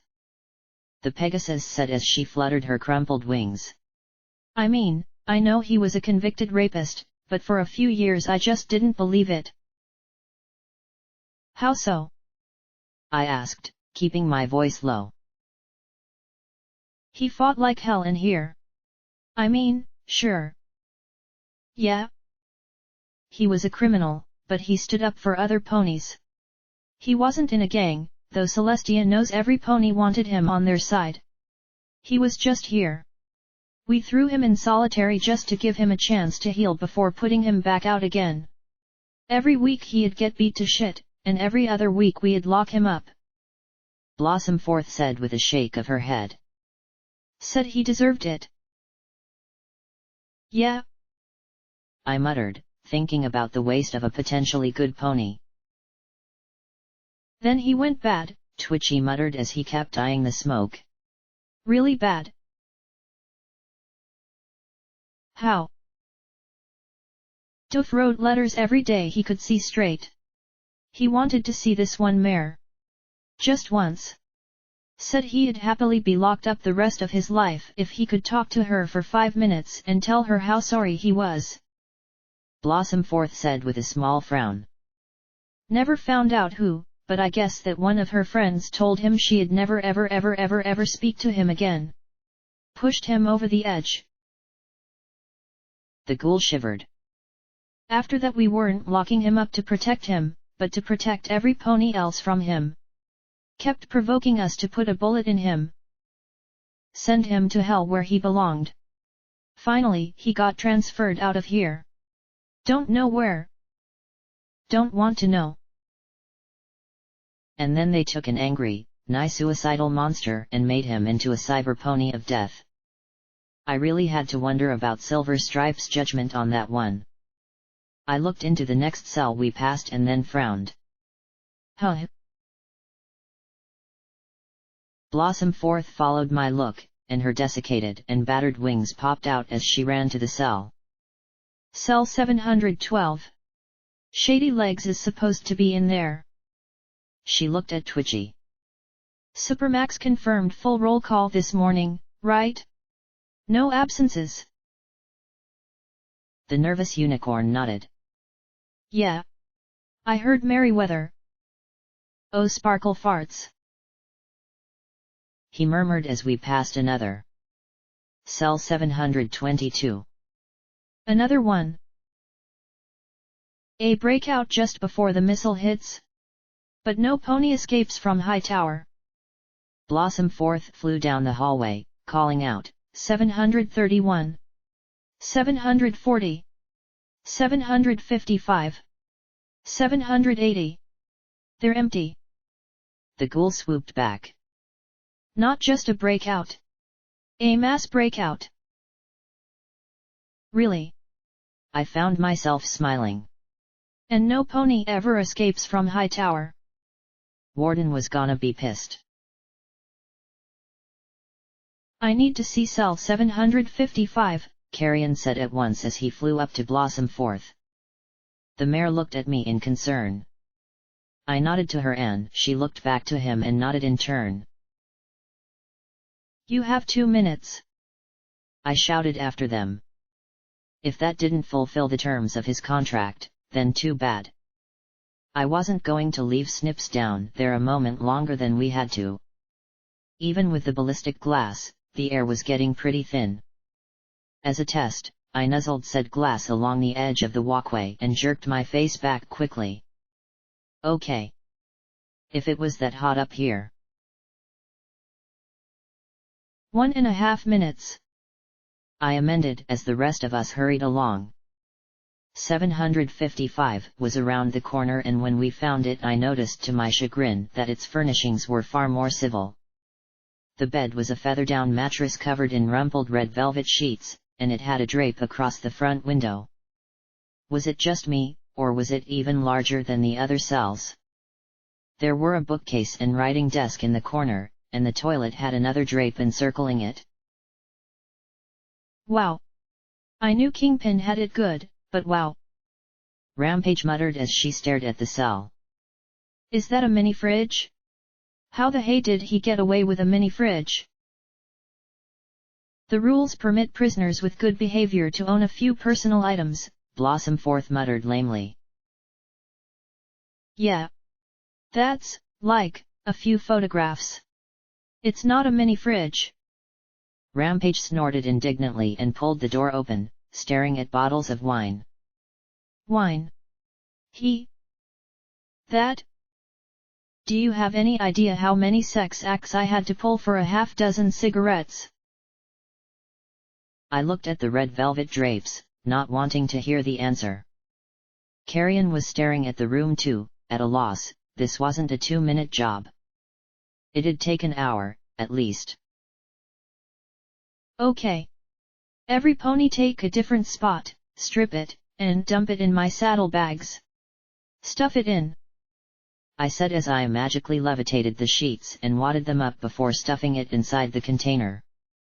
I could handle the weight. I'd let my Pip-Buck inventory spell magically sort it all out and get them to fit. In 2 minutes, almost everything that had been loose in the cell was in my bags, and I was near my carrying capacity. I made sure all the sheets were tucked inside the bulging pockets. I certainly didn't want them to catch fire. Once the bed was uncovered, Carrion dragged his claws along the upholstery and sent fluff and feathers everywhere. If there was something useful in there, he'd shred it. Wait! I shouted and carefully waved my stump at him. He backed away, and I levitated up the whole mat of feathers and slowly shrank my field and sent the feathers tumbling like snow. Nothing. I supposed it was too obvious. Rampage had raided the mini fridge, tucking the wine bottles into her bags. What? She asked defensively as she popped open one and took a long pull off it, then looked down at the label. I'm swigging a fancy 912. This is a vintage that should be savored. She then upended the bottle and chugged it down, before belching loudly. There. Consider it savored, she said, smacking her lips. Okay. Let's get moving. Let's get that teleportation field down quick. I don't want to leave Snips down there a minute longer than I have to. I still don't see how you're going to get into the warden's quarters. There's no pony in there to turn the key. Psycho Shy said, then looked at Stygius. Stygius can only teleport where he can see. So unless those doors are ballistic glass too. They're not, Blossom Fourth added as we trotted up the stairs towards the highest level. Half of us were coughing from the smoke in the baking air. I didn't want to imagine what Snips was going through down below. Then, as if anticipating our troubles, there was a resounding explosion below us and the swirling orange suddenly writhed madly as tongues of flame sprayed over the ballistic glass. Then I froze as I heard a dreadful crackling, splintering noise from my left and stared at the huge fractures spiderwebbing through the warped glass. I watched as they grew by the second, then snapped across the entire pane with a brittle pop. Oh no! Run! I shouted as the weakened glass fell away from its steel anchors and tumbled into the inferno below. And instantly the corridor we were in was transformed into a baking oven of swirling smoke. The heat was absolutely staggering, the smoke assailed my throat and chest with every breath. Cinders stung any exposed hide as the hot smoke curled around us. But perhaps worst of all was the sharp spike in radiation. For all that the smoke was a shield before, now the roaring fire seemed to be filling the air with stuff that made my Pip-Buck click madly. There was one saving grace, my eyes weren't flesh and blood. Even the ghouls had shut their eyes against the cinders and stinging smoke, but I still had a few feet of visibility. Breathing was another matter, though, as I went from one pony to the next, screamed in their ears for them to bite the tail of the pony in front of them, and then guided that tail into their mouth. In one ridiculous conga line, I led us up the stairs and around to where the door for the warden should be. I could only hope that no pony in the chain let go and got lost. Hot. No air to breathe. My skin scoured by fire and my radiation popping up ridiculously fast. And worse, as if it could sense our peril, the curse inside me began to tear like a wild rat roach inside my chest. All I wanted was to get out and breathe the cool, damp, smoke-free air of the hoof. Then I wanted to curl up with glory for the rest of my life. For a heart-pounding moment, I was absolutely positive that I had screwed up again. Shouldn't we have been at the door by now? I wondered if my mane was on fire. I glanced back at where Rampage was biting my tail, but she wasn't burning yet. There wasn't anything to do but keep going, crawling along the Supermax cells as my head spun. Too much smoke. Too much damned smoke. Was I going around in circles? I was. Wasn't I? Then I fell into the small alcove and looked around to see another massive door like the one in front of the armory, though this one had 2 monitors next to it. I staggered back as far as I could, croaked something that might have been hold on or get clear, and used every bit of focus I could muster to lift the missile launcher. I focused, aimed at the door, and pressed the trigger with my magic. The missile made a soft puff, popping out the end and then igniting with a brief whoosh that ended in a blast that showered me with debris a half-second later. I coughed as I advanced again. That had to have done nothing. There were a smoldering black smear and some scratches in the middle of the door. Either I had been too close, or, as feared, the door was able to stand up to any armament in the prison. I crumpled at the portal that might as well have been a wall, choking and retching, trying to get enough air in me to think. To buy time, I pulled the others all in one after the next till every pony was accounted for. We had to do something. Some way to get inside. But the only 2 people inside were the warden and Snails. And I doubted Snails had access to a monitor. That left the warden. The warden who was probably watching us choking to death at his door, glad to see another inspection team biting the dust. But how the heck was I supposed to get him to let me in? I couldn't even see Silver Spoon as more than a vague lump. I'd need something more than us dying out here. Something that'd make him want to talk to us. Warden's gonna be pissed. I rose to my hooves and walked in front of the 2 monitors. A camera immediately focused on me.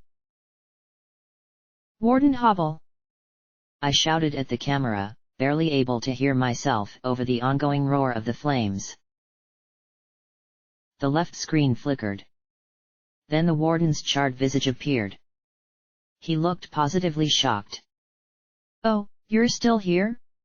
I thought that you were all safe in the armory. In the gloom, the sentries suddenly began to buzz. Intruders detected. Please present identification or be disintegrated. Ah. Well, that should do. Now if you don't mind, I have a prison to get back under control. There were no 2 ways about it, he had to be delusional. Kingpin escaped, I choked out, glaring at the camera. The charred ghoul paused, then looked at me in a long, steady stare. Pardon. I reached out, grabbed Blossom Fourth, and hauled the squishy Pegasus before the camera and monitors. It's true, sir, Blossom Fourth shouted. 6 of the Supermax cells are empty. I looked at the other monitor, frowning in worry. Was Snips still there? Please. Please be there. What kind of this is... I would have been notified? The warden spluttered as he looked to the side and back at me. I saw his eyes widen. No pony escapes from High Tower. No pony! The warden shouted, slamming his hooves down repeatedly. Open the door and I'll give you my evidence. Maybe you can catch them again. I said, hearing the grind of the sentry's wheels approaching. The warden stared at me for what felt like an eternity. Oh, very well. There was a buzz, and a light lit up under the warden's monitor. Armory, let them enter. Nothing. I stared at the little light, then at the blank monitor. No. Please be there. Please, Snips. Nothing.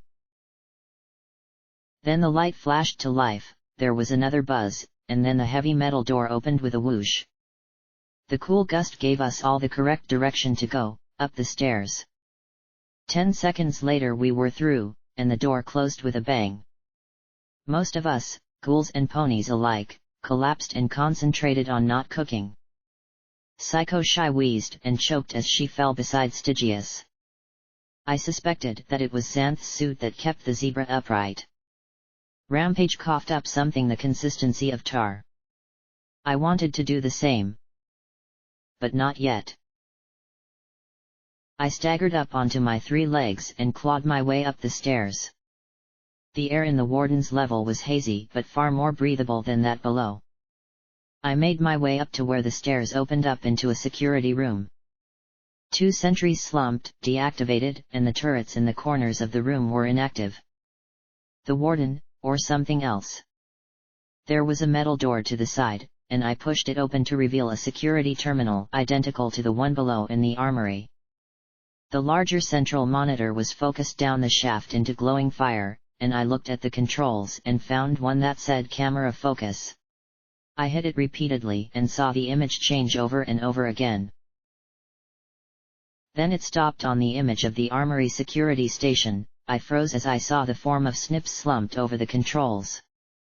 Where was the talisman? I couldn't see a magical talisman or anything marked teleportation disruption or anything. I did, however, spot a button marked intercom. I mashed it with a hoof, and the roar of the fire blasted out the speakers. Snips! Snips! I'm inside, but I can't see the talisman. Where is it? I shouted. He didn't move, and I put my hoof through one of the side monitors as I yelled into the microphone, Snips! Don't be dead! Tell me where the talisman is! He moved and lifted his bandaged face. Sweet Celestia, it was so hot in there he was smoking, cooking before my eyes. His hoof reached out, found the microphone on its little wand, and pulled it to his lips. On the roof, he rasped, barely audible even with the microphone against his mouth. I felt the world lurch around me. What did he mean, on the roof? Doesn't matter, anyway. I was never smart enough to figure out how to teleport. You lied? I murmured. I lied, he said with a little nod. Some pony needed to stay here to buzz you through. If I hadn't, some pony else would have had to. I didn't want your friends to do it. I didn't want you to try and be noble and sacrifice yourself for us. And while you might have been able to talk one of the guards into doing it, I didn't want to take the chance of them going feral and every pony dying because of me. He shook as his hair smoked. I deserve this, Blackjack. No pony deserves this. I contradicted at once. The pain of the curse had spread out almost over my entire body, and my shock seemed to make it surge once more. I struggled to keep focused on the screen. My pain could wait till later. I do. Your zebra was right. I've tried not to think about it for 2 centuries, but snails and I meddled in things we had no right to. Ponies were killed for us. Or by what we did. He said as he bowed his head. I wasn't honest with all of you at the outset, but that's the wasteland, isn't it? If I had trusted you, we could have done this better. Graves. Lacunae. They died because I forced us to go through here. And trust me, in 2 centuries, I've done plenty in the wasteland to deserve burning. He hung his head as the glowing smoke and licking flames swirled behind him. You don't? Please. There has to be some way. I begged, trying to will all of this to not be true. There isn't. So listen. You have to get Snails out of here. That's been all I could think of for 2 centuries. Get him out of here. He can help you. He never screws it up. It might take him some time, but he gets where he's going. The blackened face gave a tired grin. Tell him I cast the swirly curse from the black book. The swirly one. Swirly. Remember. Tell him. Tell him I tried to get him out as soon as I could. And tell him that I'm sorry I forgot the donuts. His bandages were smoking now as well. I'm sorry. I'm so sorry. I forgive you, I said as he curled up in his seat. The image flickered several times. Snips. The last image I saw before static filled the screen was a round, blackening, pony-shaped lump with a smoldering mane. I prayed it wasn't my imagination, that there was a smile on his face. I hit buttons at random, trying to bring up something, some confirmation that he was alive. That he could still be saved by some means. Maybe the warden would send a robot to pluck him to safety. Maybe the goddess would give me the magic to teleport right into that inferno and pluck him out.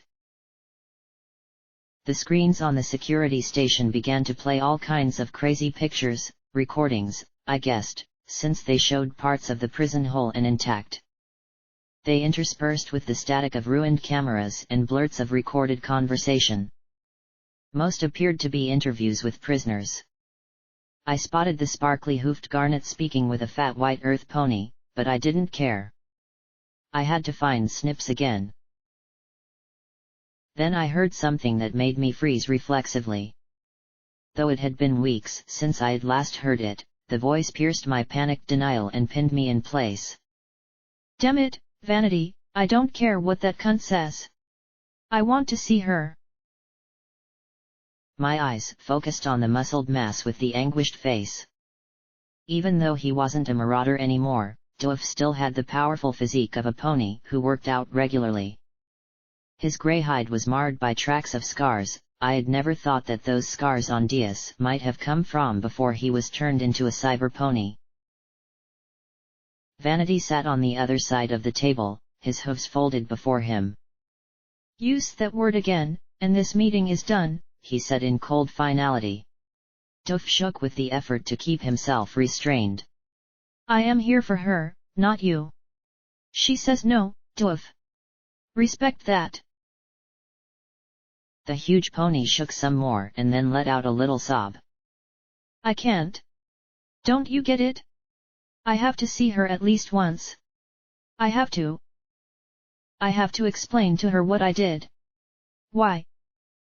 Please.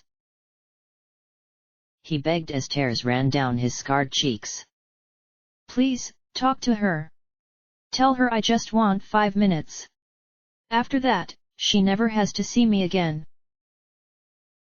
She's made her decision, Doof, Vanity said and rose to his hooves. Respect it. Do your time and move on. Try to contact Twist again and it'll be Apple Snack coming to tell you no. You sanctimonious rich fuck. Doof screamed at him, looking truly deranged in his anguish. You have no fucking clue what she means to me. I don't care, Doof, Vanity said with chilling hatred. You betrayed us. Have you forgotten that? You're not a pony. You're not even a zebra. I have respect for them as opponents. You're a rapist scumbag who should be locked up in here for the rest of your life. You have no right to judge me. I know how you fucked up Jetstream's head so bad she's in Happy Horn now. How are you any better, Vanity? How? He roared, and he rose and slammed his hooves on the table so hard it split down the middle. The door buzzed and 2 earth ponies ran in with 2 unicorns behind them. Even as a team, they struggled to beat and subdue him. You think I'm a scumbag? I'll show you who I am. I'm a fucking god of pain and misery, you rich fuck, and when I get out of here, no pony is going to stop me. No pony. I felt like I couldn't move or breathe for a moment when that image of the screaming dwarf being dragged out of the room disappeared along with every other and the warden filled every screen. Miss, I believe you said something about an escape. I could have also said something about a fire and a balefire bomb, but I doubted it would register. I do hope you'll come in and elaborate, immediately. On my way, I said softly, dropping my eyes as the warden disappeared. A god of pain and misery. Funny. He could have been talking about me, and considering what he became. I wasn't going to be like him. I wasn't. I couldn't. The maiden is born of heartache and sorrow, and I know you suffer. She butchers all who oppose her. She sows destruction for the entire world. No. I swayed as I felt the curse tearing at me. It felt like I was falling away from my own body. Why the fuck shouldn't she think of you as Nightmare Moon? Why the fuck shouldn't everyone? Please. Stop. Please. Hey! Came Rampage's voice from the door. I moved slowly, like a zombie ghoul, and used her to pull myself slowly back together. Snips didn't make it, did he?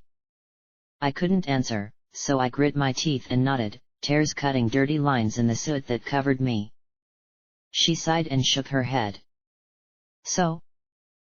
Want to go through all the hating on yourself and beating yourself up, or would you rather have more bad news first? I looked at her standing there. She looked tired. More bad news? Why am I not surprised? She muttered. Psycho Shy and Stygius are really bad off. She won't wake up and he can barely stand. I think that it was smoke inhalation.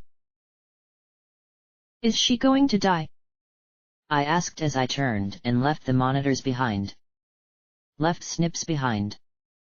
I'd punish myself appropriately when I had the whole butcher's bill for this fiasco. Maybe.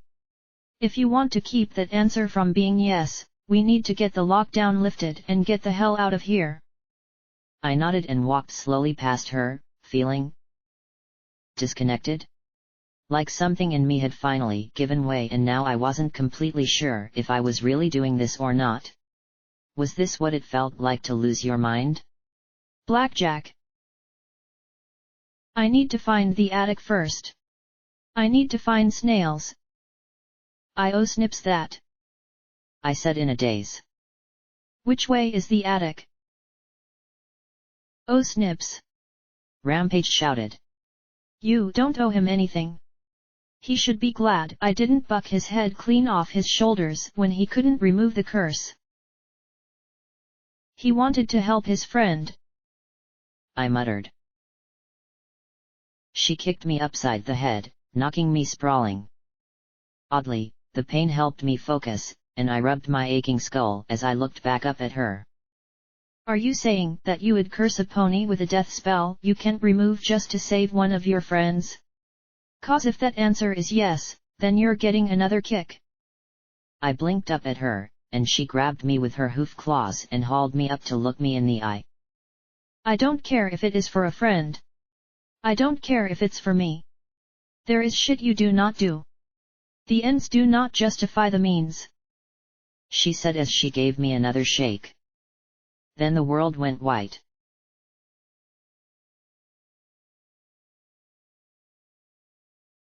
Once again I was looking down at Rarity's Canterlot apartment. The room would have done my own room proud with the amount of clutter strewn all over the place. Clothes, papers, books, and zebra statuary and masks all vied to consume what had once been a tastefully decorated living space. The glass case that had held Paris sprites was replaced by the black book. She stared down at it, turning the pages over and over again as if searching for something amid the glyphs. It has to be here. Somewhere. Where is it? Show me. She muttered as her azure eyes, horribly bloodshot and puffy, moved erratically over the page. Beside her sat the small pink egg-shaped talisman covered in markings rendered in golden wire. It pulsated with its own slow heartbeat. Then there came a soft knock at the door. Rarity ignored it. A second knock, barely louder than the first. Rarity huffed but kept working. Then there was a resounding thud as the door was knocked clear off its hinges and flew into the apartment. Rarity gasped as she turned to stare at the empty doorframe. A second later, a little white bunny hopped in and fixed Rarity with a stern glare. Fluttershy flew in after him. Now Angel, you really should give people a chance to answer their doors and not just kick them down. She blinked and looked at all the mess, then at Rarity. I hope this isn't a bad time. It is a bad time, Fluttershy, Rarity replied in a mutter, frowning at the other mare. Things are quite a mess right now. Without looking back, she levitated the talisman off the table and hid it in her tail. Oh. Well. I need to talk to you about something. The Pegasus muttered, and Rarity actually grimaced. It's 1 in the morning, Fluttershy. Honestly, anything you need to talk about can wait until the morning. She snapped brusquely as she trotted to the door. Well. I'm afraid I'm going to have to. Her voice dropped to a whisper. What was that? Rarity scowled. Fluttershy muttered again, a touch louder. Fluttershy. Please. It's late and I still have so much to do. I'm going to have to in. She gulped, and finally spat out, insist. The yellow mare sat in the doorway, tapping her hooves together, eyes lowered. Angel stood beside her, arms crossed and foot tapping rapidly beside him. Fluttershy. The Pegasus's determination seemed to startle Rarity. Honestly. What's gotten into you? She swallowed, then nodded to the little white rabbit. He grinned, his ears twitching this way and that. Like a fuzzy missile, he launched himself at her terminal, dove under the desk, emerged with a black plastic box trailing wires, and snapped it over his knee. Another swivel of his ear and he leapt into a potted plant.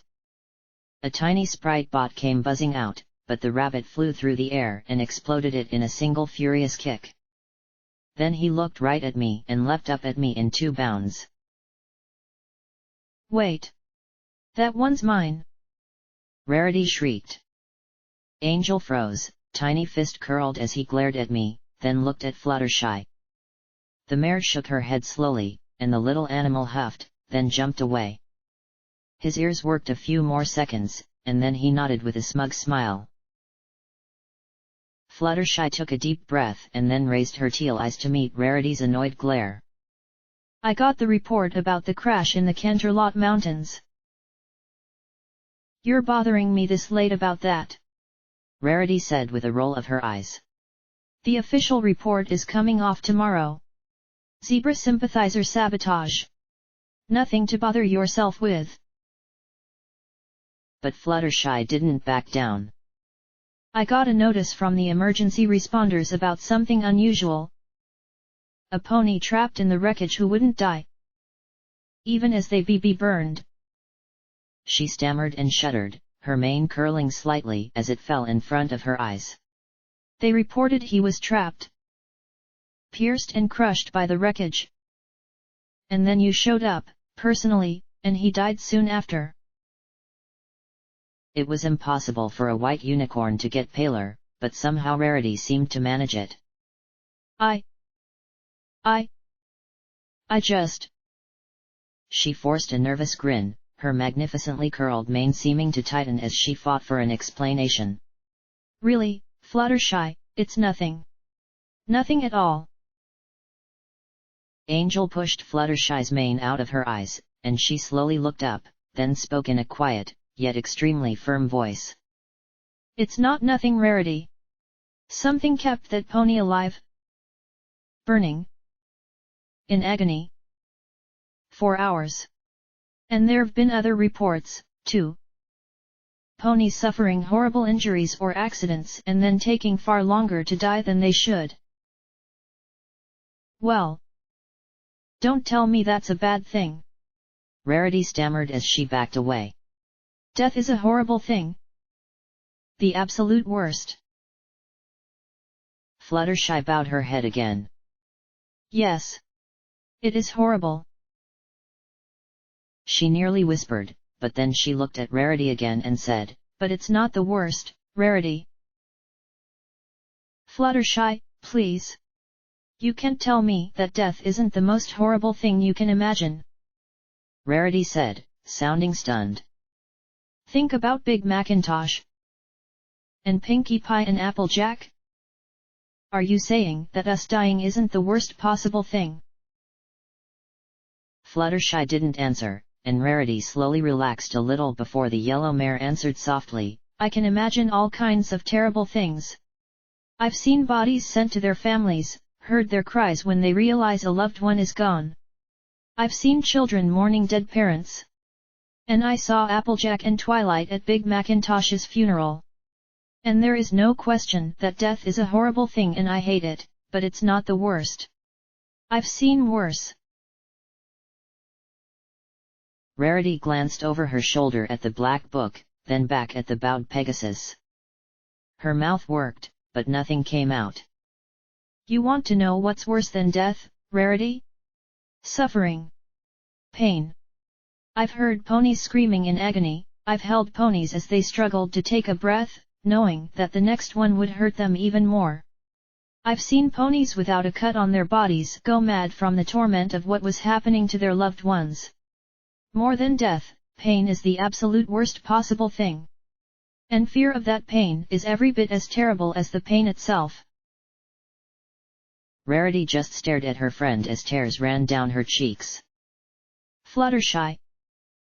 I don't want you to die. I think about it every night, and I can't face what will happen if I have to go to a funeral for you or Twilight or even Applejack. It hurts. But then she smiled and brought the pink egg out from inside her tail. Fluttershy stared at the talisman in shock. But I've been working on a way to keep you safe. To keep all of us safe. Once I get it working right, none of us ever need to worry about that ever again. That's a restoration talisman. But it's been changed. She stared at it and then at Rarity. What does it do? Well, this is an incomplete one, but when activated, it contains a pony's soul, and then it can regenerate a pony from that soul. In theory, anyway. She said, looking down at it. We've had severe problems with the soul extraction process, but once we get the kinks ironed out, we... Her voice trailed off as she noticed the horror on Fluttershy's face. Contains a soul? She asked weakly. Well, yes. That helps power the magic. It takes quite a bit of it to restore a whole pony. She looked at it a moment, then back at the black book, before saying desperately, But don't you see? With this, you'll never die. Never be hurt again. Rarity. Is this what you were working on in Hightower? Those patients in Happy Horn? Were they? Were they test subjects? She whispered in horror. Rarity didn't answer, she seemed frozen in place. Finally, she turned away, and now she was the one hanging her head. They were criminals. The worst of the worst. Fluttershy gave a little sob, pressing her hooves to her mouth as she sat back.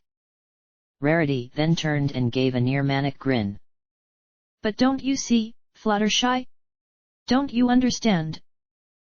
Once we have these, the war is effectively over. They won't be able to kill us. We'll all be safe. Forever. Then Fluttershy lowered her hooves and slowly stood. Her eyes hardened as she stared straight at Rarity. I don't want it. Rarity blinked, and her mane slowly seemed to frizz before my eyes. I beg your pardon. I don't want it. I don't want something inside me that sucks out my soul to keep me alive, she said in that quiet yet firm voice. You can keep it. And I know our friends will feel the same way. Fluttershy. Rarity gasped. Think of what you're saying. I could say the same, Rarity, Fluttershy said evenly, her stare drilling into the white unicorn. It doesn't matter how wonderful it is. I'd never accept anything that was made through killing people. Rarity gave a hysterical little laugh. Ha! That's rich of you, giving me that. You gave the zebras your mega spells for peace. Was that okay then? No, Fluttershy replied, and the laughing unicorn grew silent as the Pegasus hung her head. No. I think I might have made a terrible mistake when I did that. And every day, I regret that I did. I know it was for peace. And I hope that somehow, in the end, it works out that way. But no. I was wrong then. Just as you're wrong now. Rarity's magic made the stone tremble in the air before her. Do you have any idea what I've gone through to create this? For you? For all of you? She looked on the verge of snapping completely, and for a moment I was certain she was about to cast some horrible spell on her best friend. I know how many patients Happy Horn received from Hightower, so I have an idea. But I still do not want it, Rarity. I'd never want something like this if even one pony died to make it. She said as she reached out, took the talisman in her hooves, and set it aside. Rarity looked like she was going to explode. What I really want is my wonderful friend back. Not some magic trinket. She pulled Rarity into a brief embrace, then turned and trotted out once more. Angel Bunny pointed 2 fingers at his eyes, then pointed them at Rarity, and then hopped out after Fluttershy. Rarity stood frozen in place for several minutes, looking at the designs and the papers and the talisman and then at the black book. I thought she'd understand. I thought she could appreciate it more than any other pony.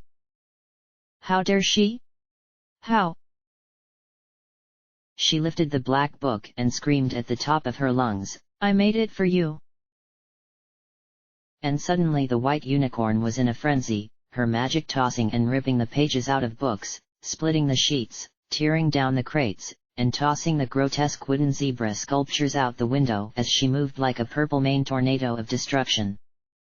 The sharp edges cut her fetlocks and smeared her forelegs with blood, but she ignored the injuries in her frenzy.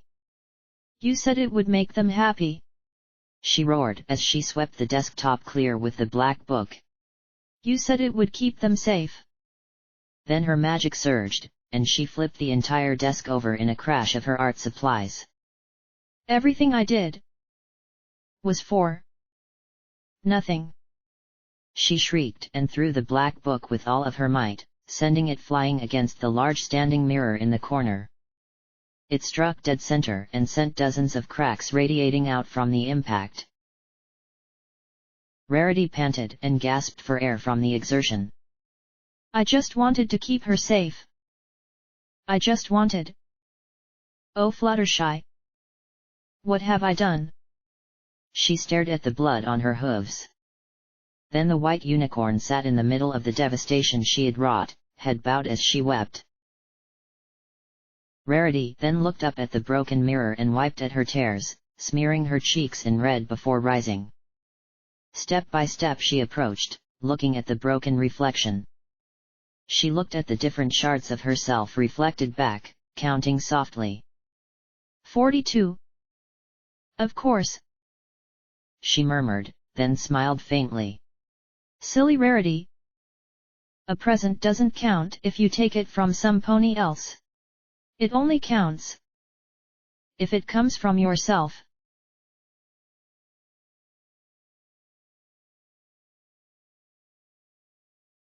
I lurched as the recording ended and tumbled over onto my back as my brain processed what it had just seen.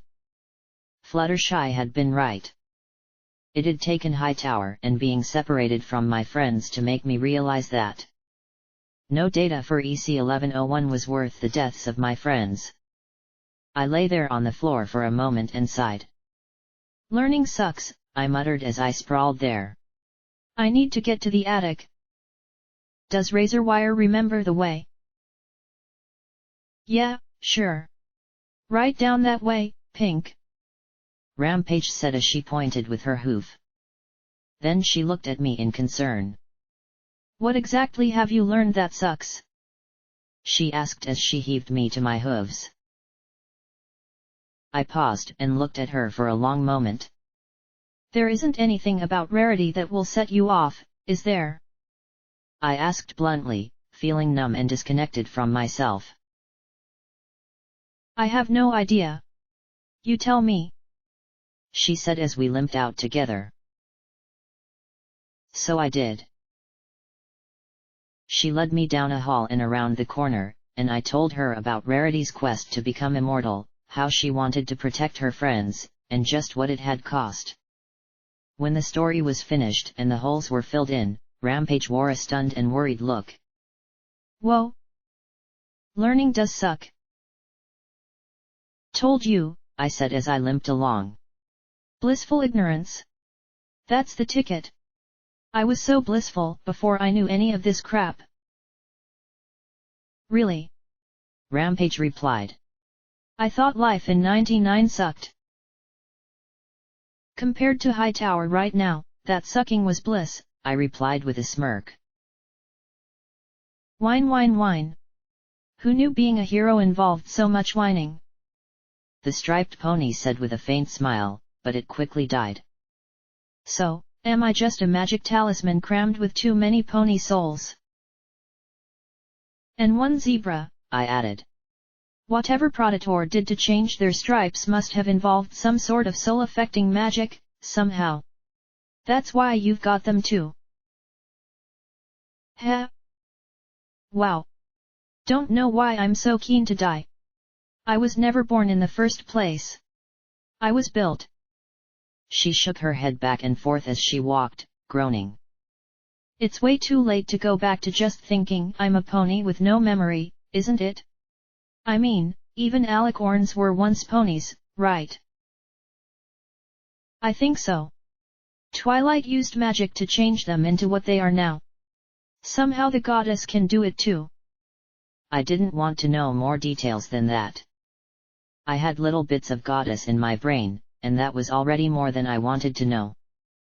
You're still Rampage. That made her laugh, and not in a particularly nice way. Oh, well, that's just fine, then. Rampage, who can't have a kid because she's got a little psychotic foal killer inside. Along with the punk, the professor, and Predator, and whoever else is in me. She said, gesturing to herself. I like mentals. Is that because of Twist inside me? Huh? Is it because Octopus was popping them on the sly cause he was losing his marbles? What? Nothing about who I am makes sense. I sighed and sat, patting her shoulder with my remaining forehoof. Well, at least you're in good company. I paused as I looked down the hall at a pair of double glass doors. Garage was printed above them. Some kind of blast barrier had been dropped behind them, cutting them off. That wasn't what shocked me, though. It was the tiny purple figurine lying on its side beside a metal door next to the pair. Slowly I approached, step by step, till I reached out with my magic and picked up the teeny tiny figurine of Twilight Sparkle. I slowly turned it over in shock, 5 breathless ponies in the back of my mind squealing in glee. I stared at the inscription on the base. Be a brainiac. Huh? Then Twilight Sparkle's head fell clean off. I was so shocked that I dropped the figurine, and it shattered into hundreds of ceramic pieces at my hooves. Habazawa. How? That wasn't supposed to happen. A tiny Applejack in my head consoled a sobbing Pinkie Pie. I looked over at the metal door and pushed my way through. What I saw on the other side stopped me almost immediately. Mares. Thousands of them. The ministry mares predominated, in dozens of different poses. Many of them were unpainted, powdery white things. Others were cracked or chipped. There were also lots of figurines of Trixie, of Silver Spoon and Twist, of Snips, of Apple Bloom, Scootaloo, and Sweetie Belle. There were countless inscriptions, many misspelled or otherwise odd. I picked up one of Snips and saw the words beneath it. Best friend. Nurse Graves had withstood enervation by counting inventory, Blossom Fourth by fighting, and the Warden by being an evil bastard. No guess how Snails had endured. I walked past the shelves, the pottery bench, and a machine that looked like it was designed to pulverize the clay back into powder. There were countless empty glaze jars laying in heaps and piles around the work table. Beside that was an electric kill. And then I heard sobs in the next room over. Hello. I called out as we walked past the workshop and towards a doorway with a large room beyond. Please don't be crazy, I murmured as I walked slowly forward. This room had a bad vibe to it. For the first time since starting my climb up high tower, the air felt chill against my hide. The scream of enervation was different here, more focused. Almost like it was countless voices calling out in unison. The floor of the room had been carved with strange marking that looked like zebra glyphs, and yet at the same time there was an odd difference that gave them an air of something wholly other. The markings in the floor gave the inexplicable impression that they were meant to be felt rather than viewed. Holes were punched into the floor within the markings, and I knelt as I looked down and spotted red fragments of gemstones in the voids. There were all kinds of strange markings on the walls, diagrams and designs, some crossed out and others annotated with circles and comments. This was where Project Eternity played with necromancy. Look at that, Blackjack, Rampage said as she pointed at a diagram of a pony with a black ball of swirling shadow above it. Beneath the pony was written the question, if a soul is infinite, can the soul be split infinitely? Split a soul? As I stared at the diagram, everything faded into white once more.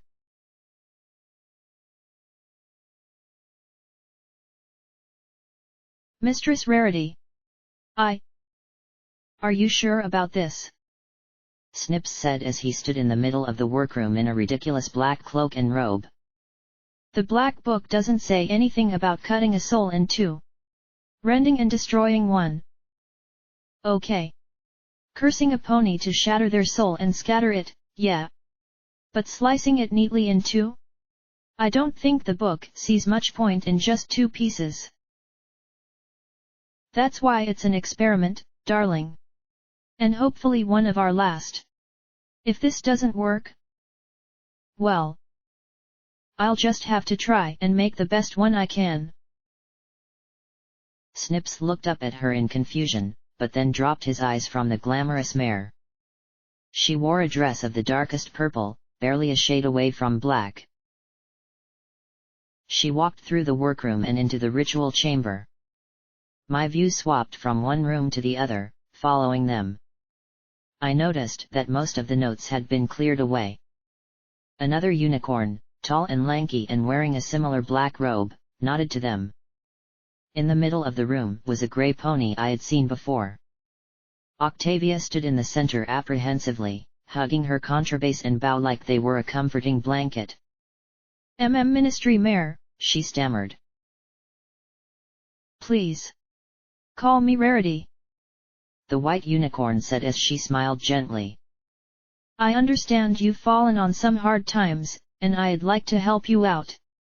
But first, I need you to help me, Octavia. You see, I need to try a spell. It's something that's never been done before. She put her hoof around Octavia's shoulders and gave her a hug. But I want you to be okay with helping me. If you don't want to help, you can leave. With the bits I offered. The grey pony frowned, but looked back at the white mare. What? What will it do? We're going to take a piece of your soul, cut it off, and put it into your instrument there. If it works, your instrument will last, well, forever. That piece of you will preserve it for all time. My instrument? Octavia looked at it, then at Rarity. Will it hurt? I realized, listening to her, that Octavia spoke with a slight accent, an odd, sophisticated-sounding one. Actually kinda like crumpets, but with less swearing. Rarity was sympathetic. Probably. But it's something we need to test. I need to make sure it works. Is it for the war, ma'am? Octavia asked with a little frown. Are you going to use it to make weapons? Rarity looked at her a moment, then smiled and shook her head. No. No, this is for me and my friends. I'll never use what we learn here for the war effort. In fact, when this is finished, I hope to seal it all away forever. She locked eyes with Octavia. I swear, on my life and soul, that I won't use it for the war. Octavia's eyes dropped to her instrument, gazing questioningly at the still wood, then closed in silent contemplation. A moment later they reopened and focused on Rarity. Very well, ma'am. I accept. Thank you, Rarity said, and then she stepped back outside the circle. Snips stood on one side of the circle, the lanky pony, presumably Snails, on the other. Snips lifted the black zebra hide book and began to intone words that didn't sound like they could come out of a pony's mouth. Even more disturbing, though, was the flat monotone he spoke them in. It was far too similar to the humming I had heard in the Harbinger camp outside of Flank. Too similar to the enervation scream.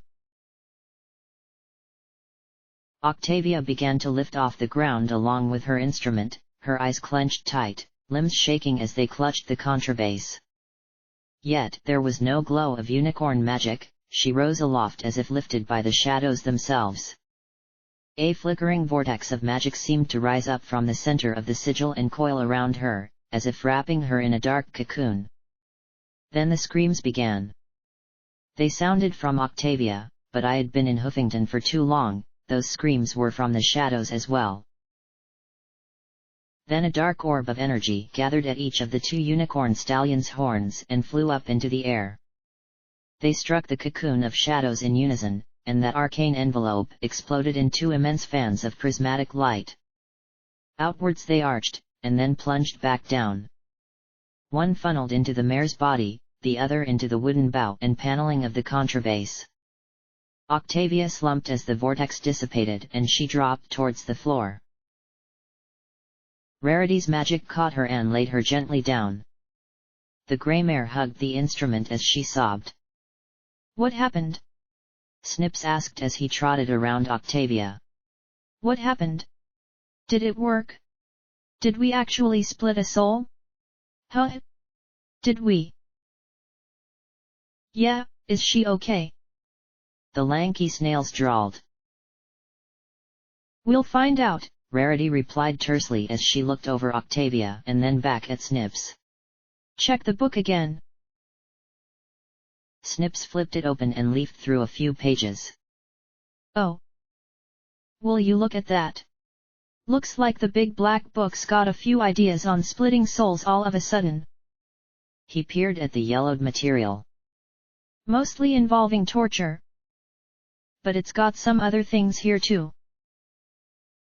I thought it might. Horrid thing.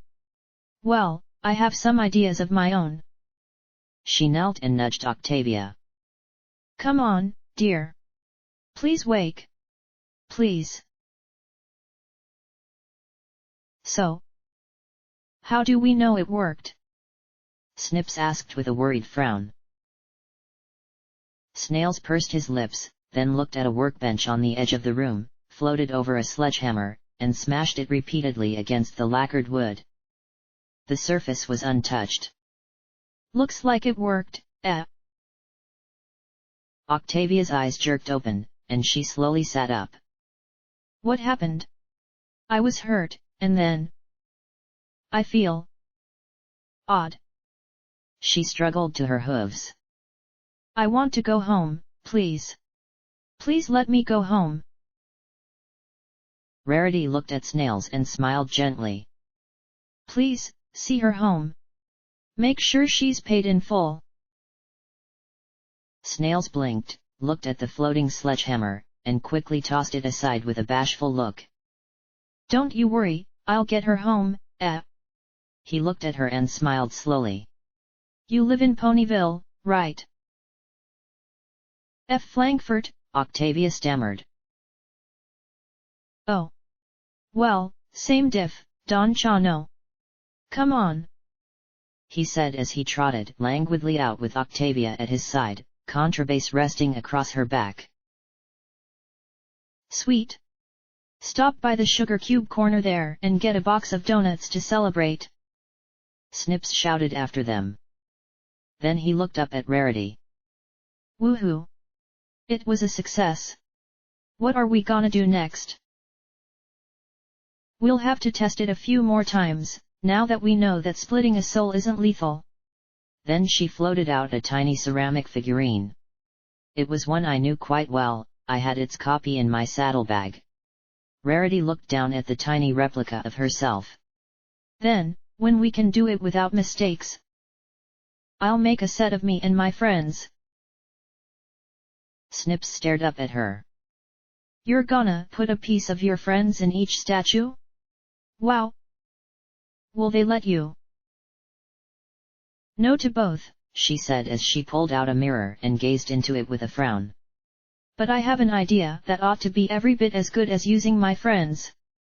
She put the mirror away with a clear shudder.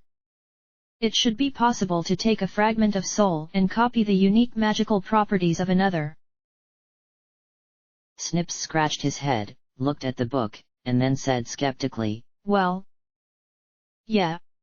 But only if you like pieces of your soul going poof. Then his eyes popped wide. Ooh! I get it.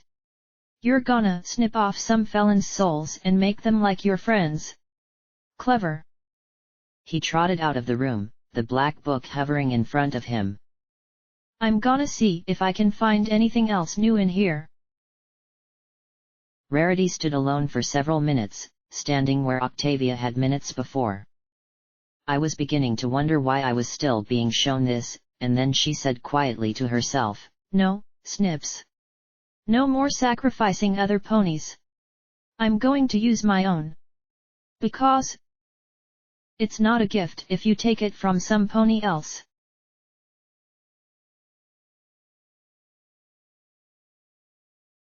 It was pretty sad that I was getting so used to visions, flashbacks, and other things messing with my perception that I didn't face plant into the middle of the ritual circle. As it was, I made a sharp little pirouette, keeping on my hooves before sitting down hard. Octavia. Rarity had split Octavia's soul, right in two. And part of that soul was inside her contrabass. No wonder I could play it so well, or that Vanity had been able to beat off a mob with it without the instrument getting scratched. It was so obvious, why hadn't I thought of it before? I hung my head, remembering how sad Octavia had been at the end of her life and how beautiful her music was in contrast to the ugliness of the wasteland, where beauty of any sort was hard to come by. Maybe it was impulsive of me, okay, most things were, but still, I opened up the panel of my pipbook. I selected all the audio files from Octavia's apartment and then activated the broadcaster. Hi. I don't know if any pony can hear this. But this is security. I want to share something with you. 2 centuries ago, before the bombs fell, there was a musician named Octavia. I don't blame you if you don't recognize the name. She took a position against the war, stood up for peace, and was ruined for trying to do better. But she never gave up. Even towards the end of her life, she kept trying to make the world a better place.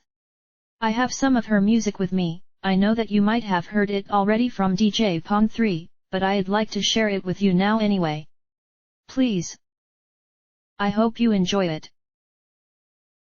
And then I set the pipbook to broadcast her music as far as it could. I doubted any pony would hear it, but at least I felt I had paid back a little of the gift her music had given me. But then Octavia's music began to slowly cry out of the speakers of the prison. I must have gotten lucky on the frequency or something. It was a requiem for Hightower. And then, several seconds later, I heard a humming noise. I looked over at Rampage, who seemed lost in the music and her own worries. Slowly, I turned and began to stalk the source. In the corner of the room, I found a tiny cot covered in a heap of dirty rags behind drums of powdered porcelain. I looked over at the filthy dust-streaked black cloths as they hummed along with the low melody, and then I said quietly, "Snails." "Gee Wei," he muttered. "Snails, I'm Blackjack. I'm here to take you out of here," I said as politely as I could. I didn't want him to go feral. "Snips sent me." The rags curled up. "He's dead. Isn't he?" I moved next to him and sat down beside the cot. "Yeah. He is. A lot of ponies died helping him save you. He's spent a real long time trying to get you out of here. Now we have to go," I said as I put my hoof on his shoulder. I couldn't tell if the pony under the rags was a ghoul, a mutant, or something else, not even the eyes were showing. "Please. He wanted to get you out of here. He says he's sorry he didn't bring donuts." The rags sniffed and shifted and Snails sat up. The pony beneath them was much like the pony I had seen in the vision, a middle-aged unicorn stallion with an orangey coat. And like Snips, his eyes glowed with a soft luminescence. He had a pair of figurines in his hooves, ones of Snips and himself as young stallions, maybe even from before the war. Bestest friend, read the inscription on the former, and besterest friend on the latter. Around his neck, on a frayed ribbon, was a tacky little medallion of 3 shooting stars. The gilt had rubbed off on some of the corners, but it was still inscribed with "Best Magic Act." "You're his friend?" Snails asked slowly as he sat up. I guess you could call me that. I was trying to help him and he was trying to help you. So now I'm trying to help you." I guess that was friendship, sort of. Technically. He accidentally put a curse on me. The swirly curse." Snails's glowing eyes scowled in thought, and I gave a hopeful smile. "He said you would know how to remove it." "The swirly one? I dunno. I don't think you can remove that one. 'Cause it's all swirly and spreads till it pops you right out of your body." The orange pony scratched his matted mane. "I can? Well. Nope. But maybe? No. That probably wouldn't work. But maybe. Huh. I was struck by the horrible revelation that my life and soul were in the hooves of Equestria's slowest necromancer. Rampage then spoke behind me. Hey, Blackjack? Not sure if you've noticed, but things are getting smoky up here. We can't have long until that warhead pops. We've got to get out of here. Oh. You can't do that, Snails said with a shiver. Warden said he won't let any pony go. 'Cause we're in lockdown. Been in lockdown for, like, ever. He looked off to the side. And Warden's a monster now. I mean, he's got those robots and he's all big and fat and glowy and... Yeah. Not happening. Not till the Warden wants you to. You've seen him? I asked with a frown. Oh yeah. Asked if I could go find Snips or Mistress Rarity, but he said no. Cast a bunch of spells on him too. 'Cause he needed to be able to control the prison. Said he'd have order and that none of the scum were gonna get out. Snips looked away. He's sorta big and scary now, so I just stayed in here with all my friends, he said as he looked over at the figurines. Clay's nice and easy and doesn't mind if you're slow. In fact, Rarity said that made me better than any pony for working it. Just gotta be careful. Right. Okay. Does the Warden have anything else in there? Robots? Turrets? I asked Snails as I looked at the figurines. What was Rarity doing with these little statuettes? They were nothing compared to the 5 I'd collected in the wasteland. They all looked so dead. Oh yeah. He's got it all. Snails said with a little nod. And he's big, too, he reiterated earnestly, as if hoping it'd help. Right. Big.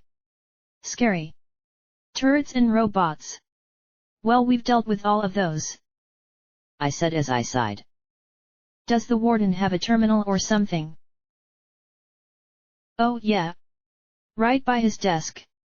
A big, fancy one. Controls everything in the prison. Snails said, nodding as an idea began to form in my head. So we don't need to beat the Warden. We just need to occupy him long enough for a certain zebra to get to that terminal and lift the lockdown. Then we blast the terminal, run for our lives, and let the balefire bomb finish him off. I grinned at Rampage. Okay. Let's get back to the others. Snails blinked slowly at Rampage. Do I know you? She rolled her eyes. Part of me. Don't worry about it. Welcome to the Blackjack and CO Traveling Freak Show. Remember to shoot Blackjack. It's good luck. Do not shoot Blackjack. I contradicted at once as we started out. Snails gathered up a few trinkets and things in his ragged black cloak. It didn't take very long. Fortunately, the skinny stallion wasn't slow moving, just slow thinking. What was Rarity doing here, though? Rampage asked as we trotted out of the ritual chamber, looking at all the figurines. Nothing. She just split her soul into 43 pieces. She put 42 of them into the figurines. The last one she kept, I know because I made sure it got back to her and that it was the brightest and shiniest part of all. He said with clear pride but otherwise as if he was mentioning that it was raining. It halted me in my horseshoes, though. 43. Rarity split her soul into 43 pieces. Octavia's scream of agony was fresh in my memory, and that had merely ripped her soul in half. How could she? Could any pony possibly survive something like that? I accessed my inventory spell and wiggled free the Fluttershy statuette. You're telling me there's a piece of Rarity's soul in here? He took it in his magic, then calmly smashed it down against the ground. If I had a heart it would have stopped. The figurine, though, was completely unharmed save for a little bit of dust on her pink mane. Yup. Well, it was a piece of her soul, but then she copied some of Miss Fluttershy over it. She was such a nice pony. He looked at the inscription and blinked, then flushed. Oh. Het. Supposed to say be pleasant. Hoopsie. 43 pieces. But... why? I stammered. Blackjack? Balefire bomb going to go off? Swirly curse killing you? Imminent mortal doom. The striped mare gave an apologetic smile at Snails. You've got to excuse her. She gets distracted easily by the motivations of ponies who died 2 centuries ago. Makes her overlook the little things. Yeah, I muttered, trying to get my head back in the game. Still, a part of me wanted to know. Come on. Maybe we can get lucky and talk reason with the warden. It was possible. Right? We rejoined the others. Psycho Shy was barely conscious and still struggling to breathe. Stygius, slumped beside her, glanced up at me weakly. Too much smoke, he had scribbled on his slate. Xanth was still on her hooves, but she looked exhausted and slightly befuddled. Blossomforth and the others were trying to care for them as best they could, but there simply wasn't much they could do. Silver Spoon immediately trotted forward to Snails and smiled. Hey! Long time no see! He blinked in confusion, and then his glowy eyes popped wide. Spoon! But... you're... wow! Yeah. And Twist is inside her. Silver Spoon said, pointing a hoof at Rampage, who scowled back. It's a regular Ponyville reunion. Blossomforth blinked as she looked at Silver Spoon in surprise. I'm sorry about Snips. Silver Spoon continued. He didn't make it. Did he really come all this way to save me? Snails asked slowly. Yeah. He actually cursed Tyara to keep her from leaving. Totally crazy. She replied. Tyara's here? He asked, looking around nervously. Silver Spoon dropped her eyes. Well. No. I mean... Blackjack. I get them confused. But... I mean... if I'm still here, and you're still here... maybe Diamond Tyara is somewhere out in the wasteland. Xanth, I said to the zebra as the 2 ghouls talked, I need you to do something. We're going to deal with the warden, and I need you to get to his terminal to lift the lockdown. Can you do it? She muttered something in zebra. Is that a yes or a no? She muttered something else equally inexplicable. Xanth. I snapped, and her eyes focused on my face. Right. Lift the lockdown. Warden's terminal. Sure. Easy peasy facily. I wasn't sure she was quite with it, but she was our best chance. I turned to Blossomforth. Soon as it's lifted, get to the garage. Get ready to get every pony out of here. Understand? Soon as it gets lifted, we're coming running. I looked at Carrion, who had swapped out one of his miniguns for Xanth's rear-jury-rigged beam gun, which she had apparently gotten working again at some point. Really, how many times had she patched that thing up? Ready, soldier. He smirked and saluted. Ready, Reaper. Rampage still looked troubled, but she met my gaze and gave a little smile and nod. Ready. Zebra. The striped mare gave a little grin and babbled something in zebra, but saluted smartly. and then gave a surprised look at the hoof at her temple. Then Stygius hauled himself up to his hooves and tapped his chest. You sure? The charcoal bat pony nodded once, flying over next to me. That was good enough for me. I looked at the ghouls. The rest of you, make sure you get those wagons and are ready to get us all the hell out of here. Wait. Psycho Shy croaked as she fought to her hooves. Not gonna just sit this one out. Then she started coughing and wheezing as she swayed. Snails and Twitchy helped keep her upright as she struggled to join us.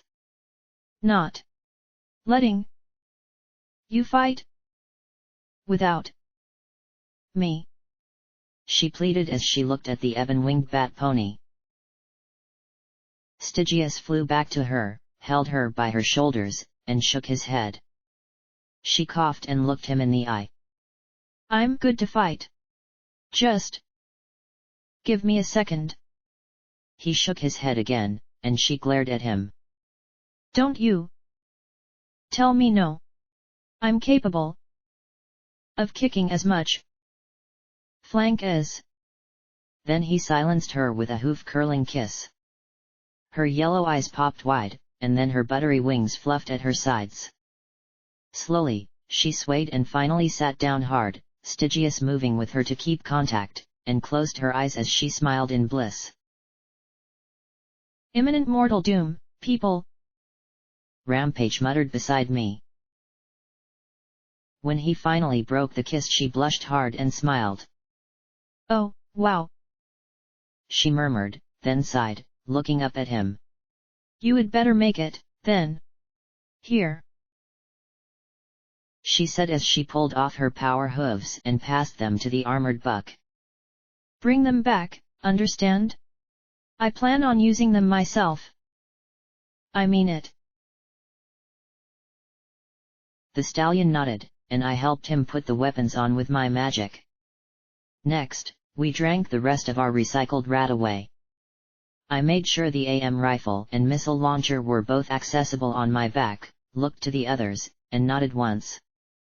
Side by side, we walked back down the hall towards a pair of double doors marked Warden. You know, this is going to be really anticlimactic if he just lets us go, Rampage muttered. Have we ever had that kind of luck? I replied. She snorted and grinned. We've gone through hell together, and I'm quite done with this fucking tower. Time to finish this. Graves, Lacunae, and Snips wouldn't have died for nothing. Still, if I could occupy him with chatter. Hey, worked for me. Then I pushed the doors open with my magic and stepped through. Over the speakers, an ominous melody began to play. The warden's office was a large roof with a vaulted ceiling. 4 hovering robots with monitors lurked in the corners. Most immediately noticeable, though, was the floor. It wasn't cement, wood, carpet, or metal. It was thick glass between heavy steel beams that formed a grid. Smoky plumes shot up in little geysers. As we walked, my eyes were drawn downwards. The smoke made the strangest swirling motion, outlining a central void that went all the way down to the inferno below. I could see the missile and its armored warhead. It was glowing in the heat. But where was the warden? There was nothing else in here except a huge pile of junk piled up in the center of the office. There was nothing else. And then the pile moved. It slowly rose up, looming higher and higher as it twisted around to face us. There was a reason the screens had only shown Warden Hobble's face, it was all that could fit. 2 centuries of direct exposure to the warhead had caused the ghoul to swell to Goliathian proportions. His hips were trapped within the warped center of the glass floor, his rear legs dangling 20 feet below, draped in glass stalactites. The blackened undead flesh erupted prominences and coronas of blue flame in magmatic flows that healed mere instants later. The desks and furniture in a half-dozen sentry bots had been fused into a carapace-like armor that vaguely resembled some sort of uniform. The thing's mouth split in a volcanic grin as he stretched his forehooves wide, and then two great skeletal wings wreathed in flames spread from one side of the room to the other. Behind him, set into the wall, was a large, complex terminal. Celestia only knew how the gargantuan monster used it. He leaned towards us, his eyes narrowing. You lied to me. You're not with the MOM. The riot. The fire. This is some kind of elaborate deception. A plot against me. Yes. I swallowed, baking in the tremendous heat coming through the foot-thick glass. I hoped it was magically hardened or something, because I really didn't want to sink through the floor. Regardless of any hardening it might have had, though, it was searing hot, and I was truly glad to have cyber limbs right now. I might have been leaving hoofprints of stinking melted rubber, but that and an unpleasant heat were the only things I had to deal with. Rampage trotted onto it without hesitation, just wrinkling her nose in discomfort as her hooves sizzled. Now I was really glad Xanth had her soul armor, though the sight of the abomination had brought her out of her daze and left her staring up at it in horror. Please don't forget the mission, Xanth. There is a deception, yes. One you're playing on yourself, Hobble. I said, swallowing as I saw the Gatling beam guns from the sentry robots mounted on each of the warden's four hooves. You're not the warden of a prison anymore. This place is a ruin. There is no Equestria anymore. There hasn't been for 2 centuries. I gestured at him with my stump. Look at yourself, Hobble. Look at what you've become. He roared back, Spare me your lies. I have no more patience for this. I will have order. I will have control. This is my prison. My empire. My world, and you have no place in it. So much for him just letting us go. The warden swept his forehooves wide, and a half-dozen beam guns sprayed out in a storm of fire across the office. Rampage charged straight ahead across the glass floor, her steel-clad hooves smoking as she closed the distance, leapt, and locked all 4 hoof claws into his chest armor. Carrion launched himself up above that glittering arc and sprayed down both the cutting emerald beam and minigun fire.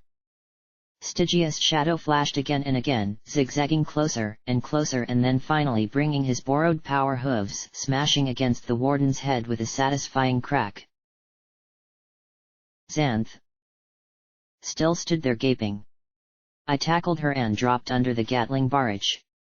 The glass baked me through my barding as I looked her in the eyes and screamed, Get to the terminal. Lift the lockdown. Her eyes focused on me, and she blinked, swallowed in terror, and disappeared. I turned and rose to my hooves, shielding my face with my stump. The bolts burned, but it'd take more than a fancy light show to turn me into a pile of dust. I brought up the missile launcher as the flurry of shots passed above me. His blazing wings swatted at Stygius, but the bat pony shadow flashed away a half-instant before the burning skeletal wings could catch him. One giant hoof smashed at Rampage, trying to scrape her off, but the armored reaper refused to be flicked away so easily. The other hoof was pointed at Carrion. There. I jumped into Sats and launched the missile right at the outstretched hoof. The projectile streaked true, exploding in a fiery blast on the end of his foreleg. One of the beam weapons even sparked and blew apart completely. The intact limb stopped trying to scrape Rampage away and pointed at me as I flipped the launcher open and fed another missile in. The beam spray bit into the reinforced combat armor and even struck hide, but I turned aside, sheltering the launcher as I finished loading and snapped the weapon closed. Only then did I turn, jump into Sats again, and send another missile streaking into the other hoof. Take out his hooves, Carrion! I shouted as the rain of crimson light slackened immensely. I just didn't have the speed to run and dodge with 3 hooves, but I was a tough fucking cyber pony. Carrion changed his target immediately, and he was quite capable of banking and evading the warden's fire while still pouring his own shots on that outstretched limb. Then Rampage reached a part of him that wasn't covered in steel, his face. Her glowing hot hoof claws sank into his black, charred hide with little explosions of fiery ichor. Now the warden let out a roar as the mare went into a spiked frenzy, trying to claw and dig her way into his fiery eye. He lifted his hooves towards the Reaper and pinched her between them. With a bellow of rage, he tore her free and smashed her like a slab of meat once, twice, thrice against the floor. The glass blocks crackled under her, and for a horrifying moment I thought he was going to smash her right through the floor and into the firestorm below. I loaded another missile, pointed it between those upraised hooves, and fired it right into his savaged face. The impact made him sway back, and Rampage tumbled to the ground with a crunchy thump. Stygius dive-bombed the warden, Shadow flashed away, and then dive-bombed again. Each hit corresponded with an eruption of flaming ghoulish flesh. The Bat Pony was relentless in his assault. Carrion had swapped to using Xanth's beam gun almost exclusively, the emerald lance disintegrating a thin line of armor with every pass. I loaded another missile, and the warden glared at me and took a deep breath. Oh, I had seen enough flaming ones to know what was coming next.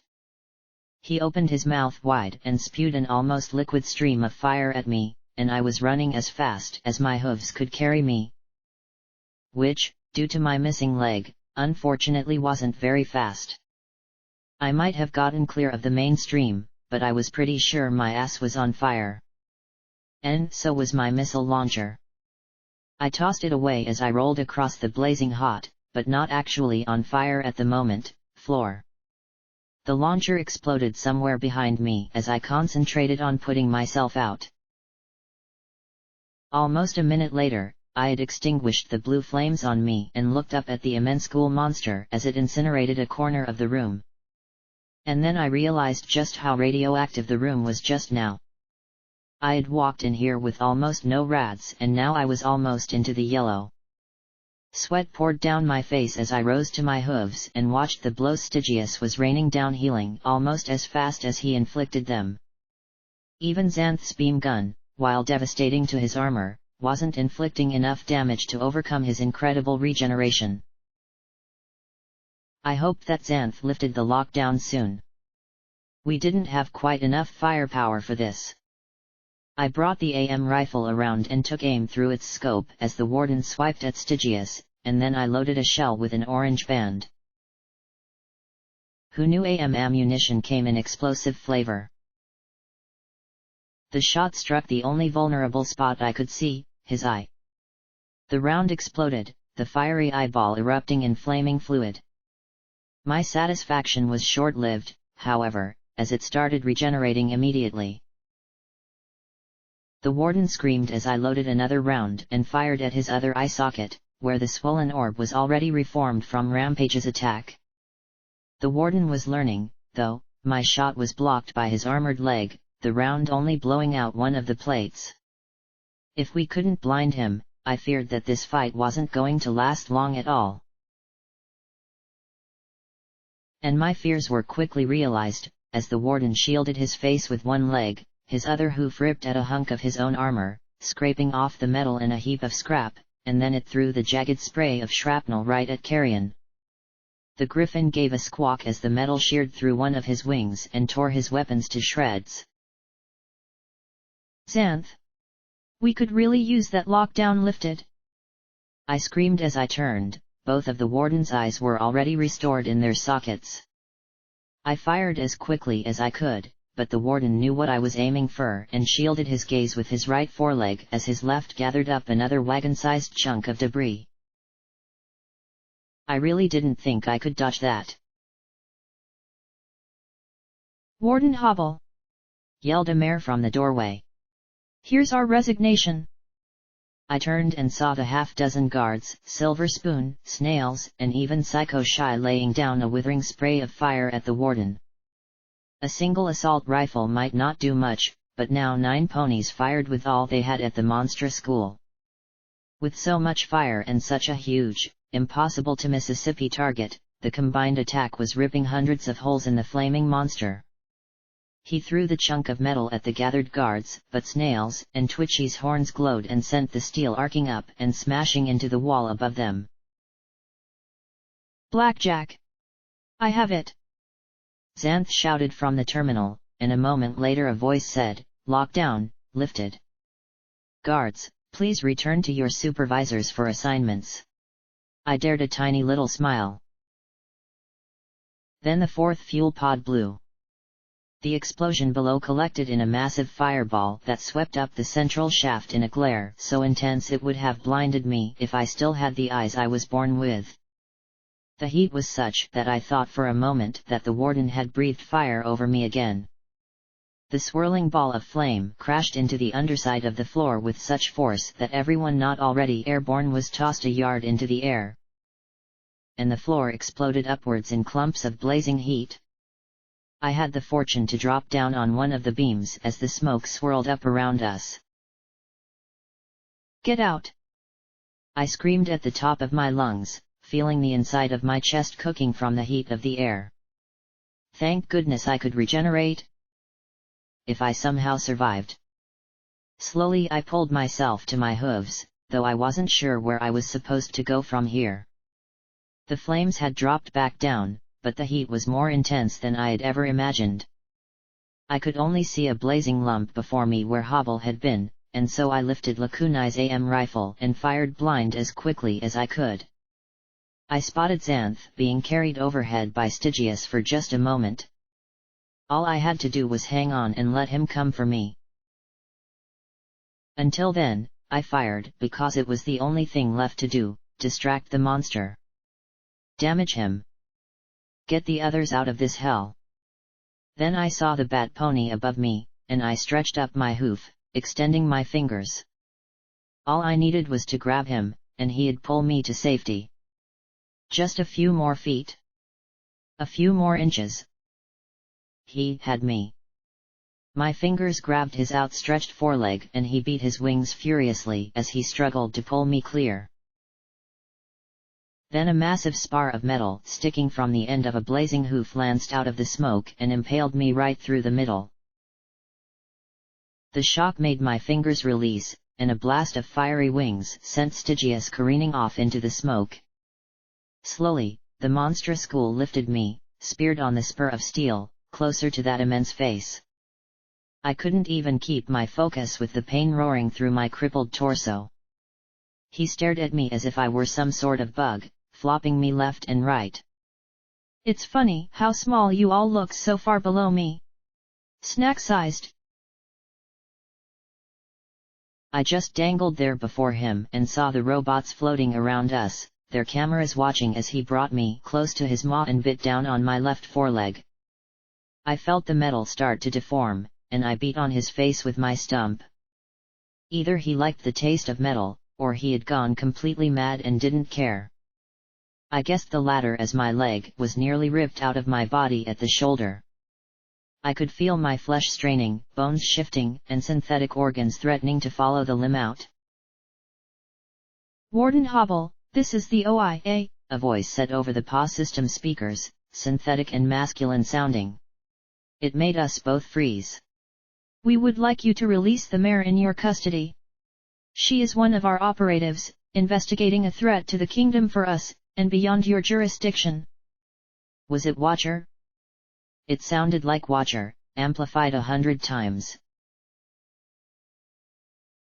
The warden paused, releasing my leg as he looked towards the ceiling and then at the hovering robots. "OIA, huh? You've got no right to intrude on my prison. This bitch is for me to punish," he roared. "There is no authority here but mine. Do you hear me?" "I am sorry to hear that. Please remain still." The synthetic voice buzzed, and then went silent. The warden looked at me in bafflement, then snorted and moved me towards his mouth once more. Suddenly the left wall began to glow. A perfectly round, white patch spread rapidly, and then bulged outwards, and suddenly a blinding line of green as thick as my hoof blasted through, pierced the warden, struck the far wall, and then vaporized it as well. And the wall behind that. And the wall behind that. The beam disappeared. I looked off to the left, out the hole. Due west towards the core. Okay. Definitely not Watcher, unless Spike had access to the core's defense systems. The warden's body crumbled to pieces almost instantly, tumbling into the inferno below. And I didn't see anything that was going to keep me from tumbling down after him. The spur of steel stuck through me still had several thousand pounds of armor attached to it, and I was tumbling down into the flaming abyss. Then a hoof claw swept out of the smoke, ripping into what remained of my left leg and halting my fall. The spur ripped free as it fell, and I felt blood pour down my torso as I dangled there. Rampage grinned down at me. Damn, Blackjack! Your ass is heavy.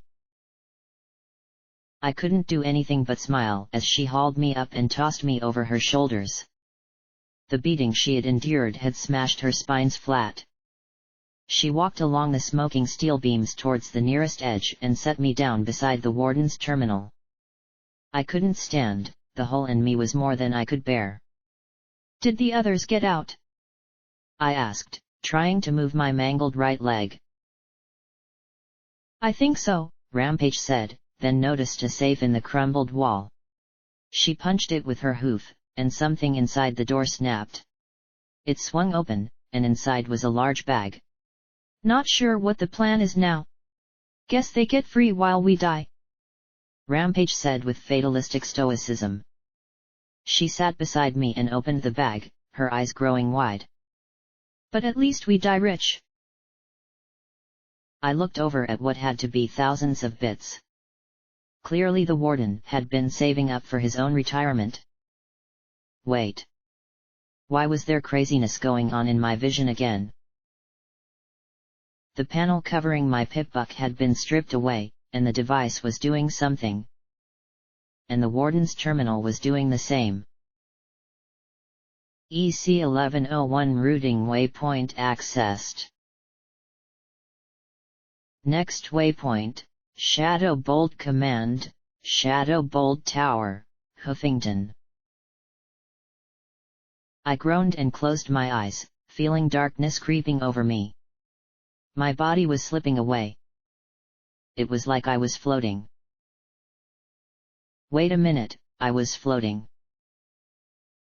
It seems the lockdown was lifted, Lakunai said in my mind as she pulled Rampage and myself up towards her. Lakunai was alive, and wonderful. If I didn't have a great big hole in me, I'd have leapt up and kissed her. She was winging her way out. The large hole melted clear through the prison. Wait. Leave me behind. This is my best chance to get obliterated, Rampage shouted as she waved her hooves impotently, trying to get back to the prison. Lakunai selectively ignored her, for which I was grateful. A black and blue sky wagon pulled by Blossom Fourth and Stygius was flying rapidly to the south towards Meat Locker. Lakunai followed it, winging through the rainy night, and when she was far enough from the enervation, we disappeared in a flash and appeared in the back of the transport. Please, step back, Lakunai announced as she stuck her horn in the hole in my gut. Wonderful healing magic began to pour forth. And then suddenly there was a massive smash that flipped the sky wagon over in the air. Over and over we tumbled before Lakunai's magic reached out and stabilized us. I thought you had died, I thought at her. How could a pony die when they were never a pony to begin with?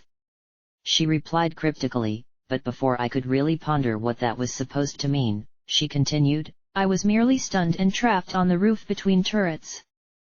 The alicorn thought at me. Really? I thought back, feeling slightly disappointed. You were just knocked out. Well. That. And another wanted to observe you without my help, Lakunai said acidly. You performed adequately, the goddess interjected smugly. No wonder I had lost connection with Lakunai just then. Bitch! We heard that, the goddess muttered. Lakunai fussed over me, trying to staunch the bleeding. Do not move.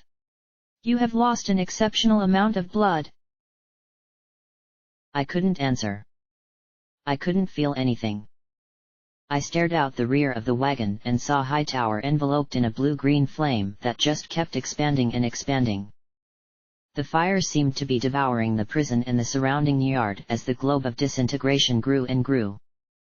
And then, it was gone and the massive structure was collapsing in on itself, filling an immense glowing crater. Not even the foundations remained. Hightower. I had beaten it. I had. There was just one remaining problem. Within me, the curse gave a sudden lurch, and I felt something fundamental inside me break. It was as if I were slipping out of myself and drifting away on a stiff breeze. I tried to fight, but there wasn't anything left for me to hold onto. A strange current was sweeping me away. Lakunai was shouting. Snails was talking about boats. And then I felt something familiar. Dying. Again. Footnote, maximum level reached.